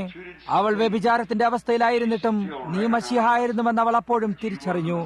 അവൾ ആ അടയാളത്തെ കണ്ടിരുന്നു. അതായിരുന്നു ഇത്. നീ ഒരു പ്രവാചകനാണെന്ന് ഞാൻ മനസ്സിലാക്കുന്നു എന്നവൾ പറഞ്ഞു. അത് മശിഹ ആയിരിക്കുമെന്ന് അവൾക്ക് യാതൊരു ആശയമില്ലായിരുന്നു. അവൾ പറഞ്ഞു, ഞങ്ങൾ മശിഹായ്ക്കായി കാത്തിരിക്കുന്നു. മറ്റൊരു വിധത്തിൽ പറഞ്ഞാൽ, അതായത് മശിഹ വരുമ്പോൾ അവൻ ഈ കാര്യങ്ങളെ ഞങ്ങളോട് പറയും. അപ്പോൾ ഞാൻ തന്നെ അവനെന്ന് നീ പറഞ്ഞു. അത് ആയിരുന്നു അത്. ഇന്ന് രാത്രിയിൽ കർത്താവെ അവരത് കാണുവാനിടയാകട്ടെ. പേടിക്കണ്ട, ഇത് ഞാനാകുന്നു, ഇതെന്റെ വാഗ്ദത്തമാകുന്നു. കർത്താവെ, രോഗികളെ സുഖപ്പെടുത്തണമേ, നഷ്ടപ്പെട്ടവരെ രക്ഷിക്കണമേ, കാലിയായവരെ നിറയ്ക്കണമേ. ഇമ്മാവസിൽ നിന്നും വന്നവർ പറഞ്ഞിരുന്നത് പോലെ അവൻ ഇന്ന് രാത്രിയിൽ ഈ കെട്ടിടത്തിൽ വെച്ച് അവന്റെ ദിവ്യ സാന്നിധ്യത്താൽ നമ്മോട് ശുശ്രൂഷ ചെയ്യുമ്പോൾ നമ്മുടെ ഹൃദയം നമ്മുടെ ഉള്ളിൽ കത്തിക്കൊണ്ടിരിക്കുന്നില്ലയോ എന്ന് ഞങ്ങൾ ഇവിടം വിട്ടു പോകുമ്പോൾ പറയാനിടയാക്കണമേ. അത് നീയായിരുന്നുവെന്ന പ്രകാരം അവർ അറിയുകയും അവർ നിന്നെ അകത്തേക്ക് ക്ഷണിക്കുകയും അവരുടെ കണ്ണുകൾ തുറക്കപ്പെടുകയും ചെയ്തു. ഞങ്ങളിൽ ഓരോരുത്തരും ഇന്ന് രാത്രിയിൽ നിന്നെ അകത്തേക്ക് ക്ഷണിക്കാനിടയാക്കണമേ. ഞങ്ങളത് മനസ്സിലാക്കുന്നില്ലെങ്കിൽ എങ്ങനെയായാലും ഞങ്ങൾ നിന്നെ അകത്തേക്ക് ക്ഷണിക്കാനിടയാകട്ടെ. നിനക്ക് സ്വയമായി നിന്നെ വെളിപ്പെടുത്താൻ കഴിയുന്ന വഴി അത് മാത്രമാണല്ലോ. നിന്റെ പുനരുദ്ധാനത്തിന് ശേഷം നീ നിന്നെ തന്നെ വെളിപ്പെടുത്തിയ രീതി ഞങ്ങൾ ശ്രദ്ധിക്കുന്നു. ക്രൂശീകരണത്തിന് മുമ്പ് നീ ചെയ്തതുപോലെ എന്തോ ഒരു കാര്യം നീ അവിടെയും ചെയ്തു. കർത്താവെ, ഇന്ന് രാത്രിയിൽ കടന്നു വരണമേ. നീ ഇന്നലെയും ഇന്നും എന്നേക്കും അനന്യനെന്ന് നീ പറഞ്ഞു. ഈ ഭൂമിയിൽ ജഡരൂപത്തിൽ നീ ആയിരുന്നപ്പോൾ ചെയ്ത കാര്യം തന്നെ ഇവർക്ക് വേണ്ടി ഇന്ന് വീണ്ടും ചെയ്യണമേ. ഞങ്ങളും അവരെ പോലെ ഹൃദയത്തിൽ കത്തിക്കൊണ്ട് വീടുകളിലേക്ക് പോകും. യേശുവിന്റെ നാമത്തിൽ അപേക്ഷിക്കുന്നു. ആമേൻ. ഇന്ന് രാത്രിയിലത്തെ ഈ യോഗത്തിൽ ഇവിടെ ഭയങ്കരമായി ചൂടാകുന്നു എന്ന് ഞാൻ അറിയുന്നു. എന്നാൽ നമുക്ക് സമയപ്രകാരം പുറത്തു പോകുന്നതിനായി 20 മിനിറ്റ് കൂടിയുണ്ട്. ഞാൻ ചെയ്യുന്ന കാര്യങ്ങളെ എനിക്ക് നിർത്താനോ അല്ലെങ്കിൽ തടയാനോ കഴിയുന്നതല്ല. ഞാൻ എന്തോ ഒന്നിനാൽ നിയന്ത്രിക്കപ്പെടുകയും അതെല്ലാം ഇപ്പോഴും അങ്ങനെയായിരുന്നു. കൂടാതെ എന്റെ ജീവിതകാലമെല്ലാം അതെല്ലാം ഇപ്പോഴും ശരിയുമായിരുന്നു. അത് തിരുവെഴുത്തിലില്ലാത്ത യാതൊരു കാര്യവും ഒരിക്കലും എന്നോട് പറഞ്ഞിരുന്നില്ല. എനിക്കതിനെ നിർത്താൻ കഴിയുകയില്ല. അതിനെക്കുറിച്ച് യാതൊന്നും ചെയ്യാൻ എനിക്ക് കഴിഞ്ഞിരുന്നില്ല. എങ്ങനെയായാലും അത് ഇതെല്ലാം ചെയ്തിരുന്നു. കൂടാതെ എനിക്ക് തീർച്ചയാണ്, ഞാൻ അനുസരണയുള്ളവനാണെങ്കിൽ അവിടെ ആർക്കോ അത് ആവശ്യമായിട്ടുണ്ട്. ഞാൻ വിശ്വസ്തതയുള്ളവനായിരിക്കും. ആ നാളിൽ വിശുദ്ധ പൗലോസ് പറഞ്ഞതുപോലെ, ആരെങ്കിലും നശിച്ചു പോയാൽ ഞാൻ കുറ്റക്കാരനല്ല. ഞാൻ നിങ്ങളോട് സത്യം പറയാൻ ആഗ്രഹിക്കുന്നു. ഞാൻ നിങ്ങളെ സ്നേഹിക്കുന്നു. നിങ്ങൾക്കൊരു കൊച്ചുകുട്ടിയുണ്ടെങ്കിൽ, കുറച്ചു നേരം മുമ്പ് ഞാൻ ശകാരിച്ച ആ മഹിളയും കൂടാതെ കത്രിച്ച മുടികളുമായിട്ടുള്ള സഹോദരിമാരും ഇതൊന്ന് ചിന്തിച്ചു നോക്കുക. നിങ്ങൾക്കൊരു കൊച്ചുമകനുണ്ടായിട്ട് അവൻ പോയി വഴിയരികിൽ ഇരിക്കുകയാണെങ്കിൽ നിങ്ങൾ പറയും, കൊച്ചുമോനെ, നീ അകത്തേക്ക് കടന്നു വരുന്നതാണ് നല്ലത്. അവർ അതുവഴി ചിലപ്പോൾ വണ്ടി ഓടിക്കാനിടയുണ്ട്. നിങ്ങൾ ആ കുട്ടിയെ സ്നേഹിക്കുന്നില്ലെങ്കിൽ പിന്നെ കൊള്ളാം. അല്ലെങ്കിൽ നിങ്ങൾ ചെന്നിട്ട് അവന്റെ തൊലി ഉരിച്ചു കളയും. അല്ലെങ്കിൽ അവനെ അകത്ത് കൊണ്ടുവരും. അത് ശരിയാണ്, കാരണം നിങ്ങൾ അവനെ സ്നേഹിക്കുന്നു. അപ്രകാരമാണ് സുവിശേഷവും. ദൈവം നിങ്ങളെ സ്നേഹിക്കുന്നു. അവൻ സ്നേഹിക്കുന്നവനെ ശിക്ഷിക്കുന്നു. താൻ കൈക്കൊള്ളുന്ന ഏത് മകനെയും തല്ലുന്നു. അവന്റെ ശിക്ഷ സഹിക്കാൻ കഴിയാതെ നിങ്ങൾ അതിനെക്കുറിച്ച് കോപിച്ചു കൊണ്ടുപോയി കളഞ്ഞാൽ പിന്നെ നിങ്ങൾ നിയമവിരുദ്ധമായ മക്കളല്ല, നിങ്ങൾ ദൈവമക്കളാകുന്നില്ല. അതുകൊണ്ട് ഓർക്കുക, ഇത് തിരുവെഴുത്താണ്. അവനിൽ നിന്നുള്ള ഒരു വാക്ക് എനിക്ക് 1 കോടി ജീവിതകാലത്ത് പറയാൻ കഴിയുന്നതിലും ഒരു വചനം കൂടുതൽ അർത്ഥം വയ്ക്കുന്നു. അവന്റെ വാഗ്ദത്തങ്ങളെ നമുക്കറിയാം. അവൻ ചെയ്യുന്നതിനായി എന്താണ് വാഗ്ദത്തം ചെയ്തിരിക്കുന്നതെന്നും അറിയുന്നു. ഇപ്പോൾ എനിക്കറിയില്ല, അവൻ പ്രാർത്ഥനയ്ക്കുള്ള അപേക്ഷയുടെ കാർഡുകളെ വിതരണം ചെയ്തിരുന്നോ? ഇന്ന് നിങ്ങൾ കാർഡുകൾ വിതരണം ചെയ്തിരുന്നോ? എന്തായിരുന്നു അത്? ജെ. ശരി. സമയത്തെ ലാഭിച്ചുകൊണ്ട് നമുക്ക് 1-ാം അക്കത്തിൽ നിന്നും തുടങ്ങാം. അവർ ഒരുപക്ഷെ കെട്ടിടത്തിൽ എല്ലായിടത്തുമായിരിക്കാം. J 1-ാം number. ഇപ്പോൾ നമുക്ക് ചിലർ ഇവിടെ ചിഹ്നിച്ചിതറിയതായിട്ടുണ്ട്. ഒരു വട്ടം നാം ഇവിടെ 1-ൽ നിന്ന് തുടങ്ങുകയും ചിലർ പിന്നിലും ചുറ്റുമായുമായിരിക്കുന്നു. എന്നാൽ ഞങ്ങൾക്ക് അവരെ ഇവിടെ നിരതെറ്റിയാണ് കിട്ടിയിരിക്കുന്നത്. എന്നാൽ എല്ലാ ദിവസവും വരുന്ന ജനങ്ങളായ എല്ലാവർക്കും നിരയിൽ കടക്കാൻ ഒരു അവസരം കിട്ടുന്നുണ്ട്. അതിന്റെ അർത്ഥം നിങ്ങൾ ഈ യോഗങ്ങളിൽ വെച്ച് ശ്രോതാക്കളുടെ ഇടയിൽ തന്നെ സൗഖ്യപ്പെടുകയും അതുപോലെ തന്നെ ഇവിടെ കടന്നു വന്ന് സുഖപ്പെടുകയും അങ്ങനെ 2 വട്ടമുള്ളവരായി അറിയാവുന്ന എത്ര പേർ ഇവിടെയുണ്ട്? തീർച്ചയായും നിങ്ങൾക്കറിയാം. ഒരു പ്രാർത്ഥനയുടെ കാർഡെന്ന് പറയുന്നത് സാധാരണ ജനങ്ങളെ ഇവിടേക്ക് കൊണ്ടുവരുന്നതിനും പരിശുദ്ധാത്മാവ് അവരുടെ ഇടയിലാകുന്നതിനുമാണ്. കാരണം നിങ്ങൾ അത് ചെയ്യുന്നതുമായിട്ട് പരിചയപ്പെട്ടിരിക്കുന്നു. നമുക്കതിന്റെ ആവശ്യം പോലുമില്ല. നമുക്ക് പ്രാർത്ഥനയുടെ കാർഡുകൾ ഒഴിവാക്കി കളയാൻ കഴിയും. അത് കഴിഞ്ഞ രാത്രിയിൽ നാം ചെയ്തതുപോലെയാണ്. കഴിഞ്ഞ രാത്രിയിൽ നമുക്ക് ഒരു പ്രാർത്ഥനയുടെ കാർഡില്ലായിരുന്നു. പ്രാർത്ഥനയുടെ കാർഡുകൾ ഇല്ലാത്തവരുടെ ഇടയിലേക്ക് പരിശുദ്ധാത്മാവ് കടന്നിരുന്നു. ഞാൻ വളരെ കാര്യങ്ങളെ കണ്ടിരുന്നു. അതിനെക്കുറിച്ച് യാതൊന്നും പറഞ്ഞില്ല. കാരണം അത് അപ്രകാരമായിരുന്നോ അല്ലെങ്കിൽ അല്ലയോ എന്ന് എനിക്കറിയില്ലായിരുന്നു. അതപ്പോഴും അവരുടെ മേൽ ഇരുണ്ടതായിരുന്നു. ഞാൻ അതിനെ അതേപോലെ തന്നെ വിട്ടുകളഞ്ഞു. എനിക്കതറിയില്ല. അവരെ വിളിക്കുന്നത് യാതൊരു ഗുണവും ചെയ്യുകയില്ല. അവൻ പറയുന്നത് എന്തായാലും ശരിയാണ്. അതുകൊണ്ട് അവൻ പറയുന്നത് കേൾക്കുക. അത് ജെ ആയിരുന്നുവെന്ന് നിങ്ങൾ പറഞ്ഞിരുന്നുവോ? J number 1. ജെ 1 നമ്പർ പ്രാർത്ഥനയുടെ കാർഡ് കയ്യിലുള്ളവർ നിങ്ങളുടെ കൈകളെ ഉയർത്തുക. മകനെ, നിനക്ക് തെറ്റുപറ്റിയിരിക്കണം. മറ്റാരെങ്കിലും ആകാം. ഓ, എന്നോട് ക്ഷമിക്കണം. ഓ, പിന്നിലായി ഭിത്തിയുടെ വശത്തായിട്ടാകുന്നു. മഹിളെ, ഇവിടെ കടന്നു വരിക. അവർ ഈ കാർഡുകളെ നിങ്ങളുടെ അടുക്കൽ കൊണ്ടുവരുന്നു. അത് സഹോദരൻ ബോർഡേഴ്സോ ബില്ലിയോ ആരെങ്കിലും, ചിലപ്പോൾ അവർ രണ്ടുപേരും കൂടി ഈ കാർഡുകളെ നിങ്ങളുടെ മുമ്പിൽ വെച്ച് കൂട്ടിച്ചേർത്തിട്ട് പിന്നെ നിങ്ങൾക്ക് വേണ്ടിയ കാർഡ് നിങ്ങൾക്ക് തരുന്നു. ഞങ്ങൾക്കതറിയില്ല. ഈ വ്യക്തിക്ക് 5-ാം നമ്പറും ആ വ്യക്തിക്ക് 7-ാം നമ്പറും, ഒരാൾക്ക് 15-ഉം മറ്റൊരാൾക്ക് 95-ഉം ആയിരിക്കാം. അത് ഞങ്ങൾക്കറിയില്ല. അതിനുശേഷം ഞാൻ വരുമ്പോൾ എന്റെ ഹൃദയത്തിലായിരിക്കുന്നത് എന്തായിരുന്നാലും ഞാനത് വിളിക്കുന്നു. അതെവിടെയായാലും അതൊരു കാര്യമല്ല. ചിലപ്പോൾ ഒരു നിരയിൽ എത്ര പേരുണ്ടെന്ന് ഞാൻ എണ്ണി നോക്കും. പിന്നെ അവരെ ഓരോരുത്തരായി വിഭാഗിച്ചിട്ട് ഒരു നിരയിലാക്കിയിട്ട് ഉത്തരം കൊടുക്കുന്നു. അതിനുശേഷം ഞാനത് ചെയ്യുന്നില്ലെങ്കിൽ എന്റെ മനസ്സിൽ ആദ്യം വരുന്നത് ഞാൻ വിളിക്കുന്നു. Number 1 J, number 2 number 2, number 3, number 4, number 5, number 6, 7, 8, 9, 10 എന്നിവർ കടന്നു വരട്ടെ. 1, 2, 3, 4, 5, 6, 7, 8, 9, 10. അത് കൊള്ളാം. അതേ രീതിയിൽ കടന്നു വരിക. നിൽക്കൂ. 1 ആ വഴിക്കായിരിക്കുന്നു. ഇപ്പോൾ 1, 2, 3, 4, 5, 6, 7, 8, 9. അത് ശരിയാണ്. ഇപ്പോൾ ഇവിടെ ഇത് 10 ആകുന്നു. ശരി. 11, 12, 13, 14, 15. അത് 5 എണ്ണം കൂടിയാണ്. 1, 2, 3, 4, 5. കൊള്ളാം. അത് കൊള്ളാമായിരിക്കുന്നു. 16, 17, 18, 19, 20. 16, 17, 18, 19, 20. 1, 2, 3, 4. ഞാൻ 4 മാത്രമേ കാണുന്നുള്ളൂ.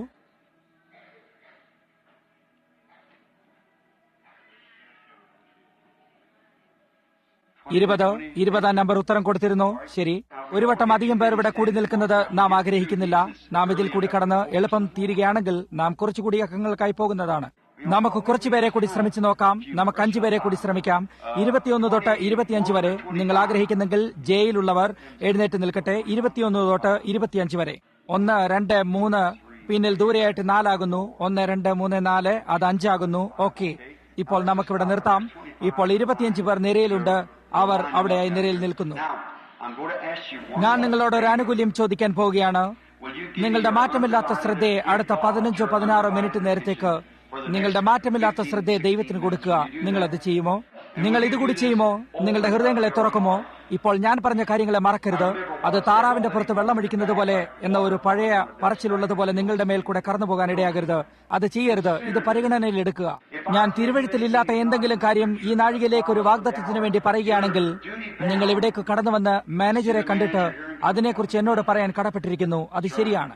ഞാൻ വചനത്തിലുള്ളത് എന്താണോ അതല്ലാതെ മറ്റാതൊന്നും പഠിപ്പിക്കുന്നില്ല. ഞാൻ വചനവുമായിട്ട് ഒത്തു നിൽക്കുകയാണെങ്കിൽ ഇതിപ്രകാരമാണെന്ന് പറയുകയാണെങ്കിൽ അത് പിന്നെ തിരുവഴുത്തിലുണ്ടായിരിക്കുന്നു. കർത്താവിന്റെ ദൂതൻ തിരുവഴുത്തിലില്ലാത്ത എന്തെങ്കിലും ഒരു കാര്യം പറയുകയാണെങ്കിൽ പിന്നെ അത് കർത്താവിന്റെ ദൂതനല്ല. അത് ശരിയാണ്. അവൻ ഒരു വട്ടം പോലും വചനത്തിലില്ലാത്ത ഒരു കാര്യം എന്നോട് പറഞ്ഞിട്ടില്ല. അതിന് നിങ്ങൾ എനിക്ക് സാക്ഷ്യം വഹിക്കുന്നു. അവൻ പറഞ്ഞിട്ടുള്ളതായ 100ഉം 1000 കാര്യങ്ങൾ ലോകത്തിലുള്ള ഭാഷകളിൽ പറഞ്ഞിരിക്കുന്നത് ഒരു വട്ടം പോലും ഒരിക്കൽ തെറ്റുകയോ അല്ലെങ്കിൽ എന്തെങ്കിലും പറഞ്ഞിരുന്നത് സംഭവിക്കാതെയോ ഇരുന്നിട്ടില്ല. ശ്രദ്ധിക്കുക. മാനേജരോടും ഇവിടെയുള്ളവരോടും ചോദിക്കുക. ഇവിടെ നിങ്ങൾ കാണുന്നതെന്തും അതിന്റെ അപൂർണമായ വശമാണ്. അത് ശരിയല്ലേ സഹോദരന്മാരെ? അവിടെ കടന്നു വരുന്നവരുടെ സ്വകാര്യ ജീവിതങ്ങളിൽ അവൻ പറയും, ഈ സ്ഥലത്തേക്ക് പോയിട്ട് ഇത് കാണുക, കൂടാതെ ഇത് വന്നു ഭവിക്കും, കൂടാതെ ഇവിടെ ഇത് പറയാനും അവിടെ അതായിരിക്കാനും പറയും. അത് തുടർച്ചയായി എല്ലാ സമയത്തും വർഷങ്ങൾ അകത്തും പുറത്തുമാകുന്നു. ശ്രോതാക്കളായ ജനങ്ങൾ ചെറിയ കാര്യങ്ങളെ കാണുന്നുള്ളൂ. എന്നാൽ ഇപ്പോൾ നിങ്ങൾ ആദരവോടെ ആയിരിക്കുക. ഇപ്പോൾ ഈ പ്രാർത്ഥനയുടെ നിരയിൽ നിൽക്കുന്നവരെല്ലാം എനിക്ക് അപരിചിതരാണോ? നിങ്ങളാകുന്നുവെങ്കിൽ കൈകളെ ഉയർത്തുക. പുറത്തുള്ളവരിൽ എത്ര പേർക്ക് നിങ്ങളെക്കുറിച്ച് യാതൊന്നും എനിക്കറിയില്ല എന്നറിയാം? അവരും കൈകൾ ഉയർത്തുക. നന്ദിയുണ്ട്. നിങ്ങൾ എവിടെയായിരുന്നാലും, മുകളിൽ ബാൽക്കണിയിലായിരുന്നാലും, ഭിത്തിക്കപ്പുറത്തായിരുന്നാലും, ഇവിടെയോ എവിടെയായിരുന്നാലും അതൊരു കാര്യമല്ല. ഇത് നിങ്ങളുടെ നന്മയ്ക്കാണ്. ഇത് നിങ്ങളുടെ പ്രയോജനത്തിനാണ്. നോക്കൂ, ഇത് നിങ്ങളുടെ പ്രയോജനത്തിനാണ്. അതെന്റെ കൊച്ചുമകനാണ് എന്നോട് സംസാരിക്കുന്നതെന്ന് ഞാൻ വിചാരിച്ചു. എന്നാൽ അതായിരുന്നില്ല. എനിക്കൊരു കൊച്ചുമകൻ ഇവിടെ എവിടെയോ ഇന്ന് രാത്രിയിൽ ഇരിപ്പുണ്ട്. അവനും ഏകദേശം അത്രയും വലിപ്പമുള്ളതാണ്. അത് പോൾ മോനായിരുന്നു എന്ന് ഞാൻ വിചാരിച്ചു. അവൻ എപ്പോഴും പറഞ്ഞിരുന്നു അവൻ ഇവിടെ പ്ലാറ്റ്ഫോമിൽ കടന്നു വന്ന് എനിക്ക് വേണ്ടി പ്രസംഗിക്കുമെന്ന്. അവന് ശരിക്കും 2 വയസ്സായിട്ടില്ല. ആ കൊച്ചുകുട്ടി അതിന്റെ അമ്മയെ തേടുകയാണെന്ന് എനിക്ക് തോന്നുന്നു.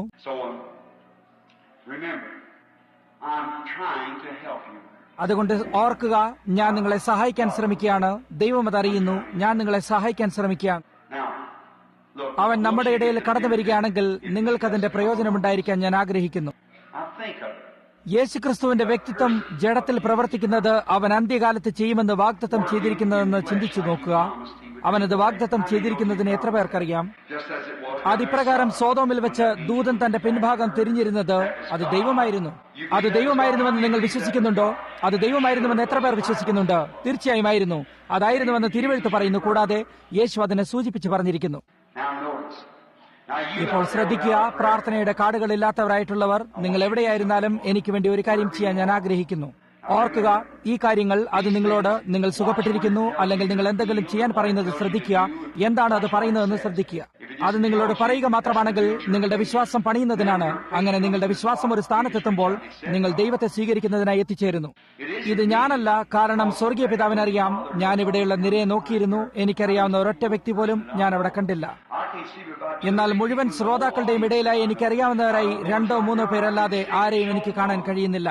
എനിക്കറിയില്ല, ഒരാളെ കണ്ടതായി എനിക്കിപ്പോൾ പറയാൻ കഴിയും. കുറച്ചു നേരം മുമ്പ് വരെ എഡ്മണ്ട് വേ ഇവിടെ ഉണ്ടായിരുന്നു. ഞാൻ അദ്ദേഹത്തെ കണ്ടിരുന്നുവെന്ന് വിചാരിച്ചു, എന്നാൽ വിട്ടുപോയിരുന്നു.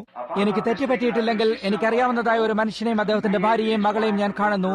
അത് ഒഹയോവിൽ നിന്നുള്ള ഫ്രിറ്റ്സിംഗർ ആകുന്നു. അത് സഹോദരൻ ഫ്രിറ്റ്സിംഗർ ആണോ? നിങ്ങളൊരു ചെറിയ വിടവിലായിട്ടിരിക്കുന്നു. അത് ഒഹയോവിൽ നിന്നുള്ള എന്റെ സ്നേഹിതരായ സഹോദരനും സഹോദരി ഫ്രിറ്റ്സിംഗറുമാണ്. അതിനപ്പുറത്തായി പിന്നിൽ ഒരു വശത്തായിട്ട് 92 വയസ്സ് പ്രായമായിരിക്കുന്ന വില്യം ഡാവ് എന്ന വൃദ്ധനായ മനുഷ്യനെ ഞാൻ കാണുന്നു. അദ്ദേഹവും അദ്ദേഹത്തിന്റെ ഭാര്യയുമാണ്. അവർ ഒരു നേഴ്സാകുന്നു. ഒഹായോവിൽ നിന്നുള്ള വില്യം ഡാവ് എന്റെ ഒരു വ്യക്തിപരമായ സ്നേഹിതനാണ്. അധിക നാളുകളായിട്ടില്ല. അദ്ദേഹത്തിന് 90 വയസ്സുള്ളപ്പോൾ അദ്ദേഹത്തിന് ഒരു പരിപൂർണമായ ഹൃദയസ്തംഭനമുണ്ടായി. അദ്ദേഹത്തിന്റെ ഭാര്യ എന്നെ വിളിച്ചിട്ട് അദ്ദേഹം മരിച്ചുകൊണ്ടിരിക്കുന്നു, ഉടനെ വരണമെന്ന് പറഞ്ഞു. അദ്ദേഹം എന്റെ ഒരു ആത്മസുഹൃത്തായിരുന്നു. അദ്ദേഹത്തെ കാണുന്നതിനായി പോകുന്ന വഴിയിൽ വെച്ച് ഞാൻ വിഷമത്തിലായി. എന്റെ വണ്ടി നിന്നുപോയി. അതിന്റെ ഒരു ചാട് സമനില തെറ്റിയിട്ട് ടയറിനെ തുണ്ടമായി മുറിച്ചുകൊണ്ടിരുന്നു. ഞാൻ ടെക്സക്കോ സ്റ്റേഷനിലേക്ക് പോയിട്ട് കുറച്ച് ഇന്ധനം ഒഴിക്കുകയും അവർ അത് നോക്കുന്നതിന് വേണ്ടി കടന്നു വരികയും ചെയ്തു. ഞാൻ തലയുയർത്തി നോക്കിയപ്പോൾ സഹോദരൻ ഡാ പള്ളിയിൽ കൂടി എന്റെ കൈ പിടിച്ച് കുലുക്കിക്കൊണ്ടുവരുന്നത് കണ്ടു. കർത്താവിന് സ്തുതിയായിരിക്കട്ടെ എന്ന് ഞാൻ പറഞ്ഞു. ഞാൻ തിരിഞ്ഞിങ്ങോട്ട് നോക്കിയപ്പോൾ അദ്ദേഹം വഴിയിൽ കൂടി നടന്നു വന്നിട്ട് എന്റെ കൈ പിടിച്ച് കുലുക്കി. പിന്നെ ഞാൻ അദ്ദേഹത്തിന്റെ അടുക്കലേക്ക് പോയി. ഞാൻ അദ്ദേഹത്തിന്റെ ഡോക്ടറിനെ കണ്ടിരുന്നു. ഒരു ചെറുപ്പക്കാരനായ യഹൂദനായിരുന്നു, അല്ലെങ്കിൽ മധ്യവയസ്സ് പ്രായമുള്ള യഹൂദനായിരുന്നു. അദ്ദേഹത്തെ കുറിച്ച് എന്ത് പറയുന്നു ഡോക്ടർ എന്ന് ഞാൻ ചോദിച്ചു. അദ്ദേഹത്തിന് പോരാടുന്നതിന് പോലും ഒരു അവസരമില്ല എന്ന് അദ്ദേഹം പറഞ്ഞു. അദ്ദേഹം ഓക്സിജന്റെ കൂടിലാണ്, അവിടെ തന്നെ മരിച്ചു പോകും. കൂടാതെ അദ്ദേഹത്തിന് 91 വയസ്സ് പ്രായമായി കഴിഞ്ഞിരിക്കുന്നു എന്ന് ഓർക്കുക എന്ന് അദ്ദേഹം പറഞ്ഞു. അതേ ശ്രീമാൻ എന്ന് ഞാൻ പറഞ്ഞു. ഇതൊരു പൂർണ്ണമായ ഹൃദയസ്തംഭനമാണ്, യാതൊന്നും ചെയ്യാൻ കഴിയുകയില്ല, ഇത് പോകേണ്ട സമയമായിരിക്കുന്നു എന്ന് അദ്ദേഹം പറഞ്ഞു. ഞാൻ പറഞ്ഞു, അത് ശരിയാണ്, എന്നാൽ ഇല്ല, അദ്ദേഹം പോകുന്നതല്ല, അത്രമാത്രം. ഞാൻ അകത്തെ കടന്നു എന്ന് എന്റെ കൈ ആ കൂടിനടിയിലായി വെച്ചു. എന്നിട്ട് സഹോദരൻ ഡാവ്, നിങ്ങൾക്ക് എന്നെ കേൾക്കാൻ കഴിയുമോ എന്ന് ചോദിച്ചു. അപ്പോൾ അദ്ദേഹം എന്നെ നോക്കി. യഥാർത്ഥമായും പറയുകയാണെങ്കിൽ അദ്ദേഹം ഒരു ജർമ്മൻകാരനാണ്. പേര് DAUGH എന്നുമാണ്. ഞാൻ അതിനെ ഡാവ് എന്ന് ഉച്ചരിക്കുന്നു. അദ്ദേഹത്തിന്റെ കൂടിനടിയിലായിട്ട് എന്റെ കൈകൾ വെച്ചുകൊണ്ട് ഞാൻ ചോദിച്ചു, നിങ്ങൾക്ക് എന്നെ കേൾക്കാമോ സഹോദരൻ ഡാവ്? അതെ എന്ന് അദ്ദേഹം പറഞ്ഞു. നിങ്ങൾ മരിക്കാൻ പോകുന്നില്ല, ഞാൻ നിങ്ങളെ മരിച്ചു പോകാതെ കണ്ടിരിക്കുന്നു എന്ന് പറഞ്ഞു. അതിന്റെ ഒരാഴ്ചയ്ക്ക് ശേഷം ഞാൻ പള്ളിയിൽ നിൽക്കുമ്പോൾ പള്ളിയിൽ കൂടെ നടന്നു വന്നിരുന്നത് മറ്റാരുമായിരുന്നില്ല, എന്നാൽ സഹോദരൻ ഡാവ് ആയിരുന്നു. ഞാൻ യോഗം കഴിഞ്ഞിട്ട് ഭക്ഷിക്കുന്നതിനായി നദിക്കപ്പുറത്തുള്ള ഒരു ലഘുഭക്ഷണശാലയിലേക്ക് പോയി. ഞാൻ കാറിൽ നിന്നിറങ്ങി വഴിയരികിൽ കൂടെ നടന്നു കയറുമ്പോൾ ഇതാ സഹോദരൻ ഡാവ് കൈനീട്ടിക്കൊണ്ട് നടന്നു വരുന്നു. നോക്കൂ, ആ ദർശനങ്ങൾ ഒരിക്കലും തെറ്റുകയില്ല. 90 വയസ്സുള്ള ആ മനുഷ്യൻ കാലിഫോർണിയയിലുള്ള എല്ലാ യോഗത്തെയും പിന്തുടർന്നിരുന്നു.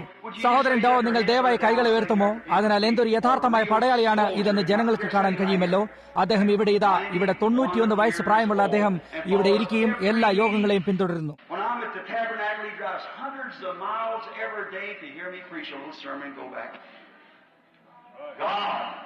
ഞാൻ എന്റെ കൂടാരത്തിലായിരിക്കുമ്പോൾ എന്റെ ചെറിയ സന്ദേശം കേൾക്കുന്നതിനായി 100ഓളം മൈലുകൾ വണ്ടി ഓടിച്ചു വന്നിട്ട് തിരികെ പോകും. ദൈവമേ, ഇത് സന്ധ്യാസമയത്ത് വെളിച്ചമാകുന്നു. കഴിഞ്ഞ ദിവസം ഞാൻ അദ്ദേഹത്തോട് സംസാരിക്കുമ്പോൾ ചോദിച്ചു, സഹോദരൻ ഡോ, നിങ്ങൾക്ക് വേണ്ടി എനിക്ക് എന്താണ് ചെയ്യാൻ കഴിയുന്നത്? സഹോദരൻ ബ്രഹാം, ഒരപേക്ഷയേ ഉള്ളൂ. അവൻ വരുമ്പോൾ ഞാൻ അവന്റെ കൂടെ പോകാൻ ആഗ്രഹിക്കുന്നു. ഞാൻ പറഞ്ഞു, വിഷമിക്കേണ്ട, അത് സുരക്ഷിതമാണ്, ഉറപ്പായി കഴിഞ്ഞിരിക്കുന്നു. അങ്ങനെ ആ വ്യക്തി കടന്നു വന്ന് സ്നാനപ്പെട്ട് വന്ന് പരിശുദ്ധാത്മ സ്നാനവും സ്വീകരിച്ചിട്ട് അങ്ങനെ എല്ലാം കൂടെയായി അദ്ദേഹം ക്രിസ്തുവിന്റെ ഒരു അത്ഭുത ദാസനാകുന്നു. ഇപ്പോൾ എല്ലാവരും വളരെ ആദരവോടെ ഈ രീതിയിൽ നോക്കിക്കൊണ്ട് പ്രാർത്ഥിക്കാനായി ഞാൻ ചോദിക്കാൻ പോവുകയാണ്. അപ്പോൾ ഇവിടെയുള്ള എത്ര ഉപദേശകർക്ക് അവൻ നമ്മുടെ ബലഹീനതകളിൽ നമുക്കവനെ തൊടാൻ കഴിയാവുന്ന മഹാപുരോഹിതനാണെന്ന് അറിയാം? ശരി, അവൻ ഇന്നലെയും ഇന്നും എന്നേക്കും അനന്യനും അതേ മഹാപുരോഹിതനുമാണെങ്കിൽ അവൻ അതേ രീതിയിൽ തന്നെ ഇന്ന് പ്രവർത്തിക്കും. ഒന്ന് മാത്രം, അതായത് അവന്റെ ശരീരം ദൈവത്തിന്റെ സിംഹാസനത്തിലാകുന്നു. എത്ര പേർക്കതറിയാം? യേശുവിന്റെ ശരീരം ദൈവത്തിന്റെ സിംഹാസനത്തിലായിരിക്കുന്നു. എന്നാൽ അവൻ സ്വയമായി വെളിപ്പെടുന്നതിന് നമ്മുടെ ശരീരത്തെ ഉപയോഗിക്കുന്നു. അത് അവൻ ചെയ്യുമെന്ന് വാഗ്ദത്തം ചെയ്തിരുന്നത് പോലെയാകുന്നു. ഞാൻ ചെയ്യുന്ന പ്രവൃത്തികൾ നിങ്ങളും ചെയ്യും. ഞാൻ നിങ്ങളോട് നിങ്ങൾ മൗനമായും ആദരവോടും കൂടി ജാഗ്രതയോടെ പ്രാർത്ഥിക്കാനായി അപേക്ഷിക്കുകയാണ്. സ്വർഗീയ പിതാവേ, എനിക്ക് അതിനെക്കുറിച്ച് അതെപ്രകാരം ചെയ്യണമെന്നറിയാവുന്നിടത്തോളം ആദരവോടെ ആയിരിക്കാൻ ഞാൻ ശ്രമിച്ചിരിക്കുന്നു. കർത്താവെ, നിന്നിൽ നിന്ന് ഒരു വാക്ക് മതി. അതിനുശേഷം ആ ചെറിയ ശബ്ദം ഈ ശ്രോതാക്കളുടെ ഇടയിൽ കൂടി കടന്നു വന്നിട്ട് ഇത് ഞാനാകുന്നു, പേടിക്കണ്ട എന്ന് പറയാൻ ഇടയാക്കണമേ. പിതാവെ, ഇത് അനുവദിച്ചു തരണമേ. അങ്ങയുടെ വചനത്തെ ഉറപ്പിക്കുന്നതിനായി ഇന്ന് രാത്രിയിൽ പ്രസംഗിച്ച സന്ദേശത്തോടൊപ്പം ഞാൻ എന്നെ തന്നെ നിനക്ക് ഏൽപ്പിച്ചു തരുന്നു. നിനക്കത് ചെയ്യേണ്ട ആവശ്യമില്ല, എന്നാൽ നീ അത് ചെയ്യും. നീ അത് ചെയ്യാറുണ്ട്, കാരണം നീ അത് വാഗ്ദത്തം ചെയ്തിരിക്കുന്നു. നീ ഇത് അനുവദിച്ചു തരണമെന്ന് ഞാൻ പ്രാർത്ഥിച്ചുകൊണ്ട് യേശുവിന്റെ നാമത്തിൽ അപേക്ഷിക്കുന്നു. ആമേൻ. എല്ലാവരും വളരെ ആദരവോടെ ആയിരിക്കുക, വളരെ ആദരവോടെ ആയിരിക്കുക. എങ്ങനെയാണ് നിങ്ങൾ ചെയ്യുന്നത്? അതോടൊപ്പം പോകുമ്പോൾ ഞാൻ നിങ്ങൾക്കൊരു തിരുവെഴുത്ത് കാണിച്ചു തരാം. കർത്താവ് ചെയ്യുകയാണെങ്കിൽ എനിക്കതറിയില്ല. ഞാൻ ഇപ്രകാരം അത് പ്രസംഗിക്കുകയായിരുന്നു. അതൊരു രീതിയിലുള്ള അഭിഷേകമാണ്, ഇത് വേറൊരു തരത്തിലുള്ള അഭിഷേകമാണ്. അതൊരു അനുഗ്രഹം മാത്രമാകുന്നു. ഈ ഒരു കാര്യം നിങ്ങളുടെ ജീവനെ എടുത്തു കളയും. ഒരു മകളെ ഇവിടെ നിൽക്കുന്നു. ഞാൻ അവളെ ഒരിക്കലും എന്റെ ജീവിതത്തിൽ കണ്ടിട്ടില്ല. നാം അപരിചിതരല്ലേ? കുറച്ചു നേരം മുമ്പ് നിങ്ങൾക്ക് എന്നെ അറിയില്ല എന്ന് നിങ്ങൾ പറഞ്ഞതായി ഞാൻ വിശ്വസിക്കുന്നു. ദൈവം നിങ്ങളെ അറിയുന്നു, ദൈവം എന്നെയും അറിയുന്നു. നാം ഇപ്പോൾ ഇവിടെ നിൽക്കുന്നത് എന്തിനാണെന്നുള്ളതിനെ കുറിച്ച് നാം ന്യായവിധിയുടെ നാളിൽ ഉത്തരം കൊടുക്കേണ്ടിയിരിക്കുന്നുവെന്ന് നിങ്ങൾക്കറിയാമോ? നിങ്ങൾക്കതിനെക്കുറിച്ച് അറിവുണ്ടോ? നിങ്ങൾക്കറിയാമോ നാം ഇപ്പോൾ ഇവിടെ ചെയ്യുന്നത് ദൈവം അവിടെ വെച്ച് നമ്മെ കൊണ്ട് ഉത്തരം പറയിക്കുന്നതാണെന്ന്? ഞാനതൊരു ഉദ്ദേശത്തിന് വേണ്ടിയാണ് ചോദിച്ചത്. നിങ്ങൾ എന്താണ് ചെയ്യുന്നതെന്നും നിങ്ങളുടെ മനസ്സിൽ എന്താണെന്നും അല്ലെങ്കിൽ അതുപോലെയുള്ളതെന്തും കർത്താവായ യേശു ക്രിസ്തു എനിക്ക് വെളിപ്പെടുത്തുകയാണെങ്കിൽ നിങ്ങളത് വിശ്വസിക്കുമോ? നിങ്ങൾക്കത് വിശ്വസിക്കേണ്ടിയിരിക്കുന്നു. അത് നിങ്ങൾ ചെയ്യുകയില്ലേ? ശ്രോതാക്കളായ നിങ്ങൾ അത് വിശ്വസിക്കുമോ? ഞങ്ങളിവിടെ കിണറ്റുകരയിലെ ആ സ്ത്രീയെയും നമ്മുടെ കർത്താവിനെയും പോലെ ഒരു പുരുഷനും ഒരു സ്ത്രീയും ആദ്യമായിട്ട് കണ്ടുമുട്ടിയതുപോലെ ശരിയായും അതുപോലെ ഇവിടെ നിൽക്കുന്നു. അങ്ങനെ ഇവിടെ ഞങ്ങളായിരിക്കുന്നു. അത് വിശുദ്ധ യോഹന്നാൻ 4-ാം അധ്യായമാണ്. ഇപ്പോൾ പരിശുദ്ധാത്മാവ് പറയും, നിങ്ങൾ ഇവിടെ മറ്റാർക്കെങ്കിലും വേണ്ടിയാണോ? അതോ നിങ്ങൾ രോഗിയാണോ? അതൊരു ഗൃഹപ്രശ്നമാണോ? അത് സാമ്പത്തിക കുഴപ്പമാണോ? അതെന്ത് തന്നെയായാലും എനിക്ക് യാതൊരു ഊഹവുമില്ല. എന്നാൽ അവൻ അതറിയുന്നു. എന്നാൽ നിങ്ങളുടെ ഹൃദയത്തിലുള്ള വിചാരങ്ങളെ അവന് വിവേചിച്ചറിയാൻ കഴിയും. അവൻ വചനമാകുന്നു. എനിക്ക് കഴിയില്ല, ഞാൻ മനുഷ്യനാകുന്നു. നിങ്ങൾ ഒരു സ്വല്പം ഭയാശങ്കകളോടുകൂടി ആയിരിക്കുന്നു. ആ കാരണത്താലാണ് ഞാനിത് ചെയ്യുന്നത്.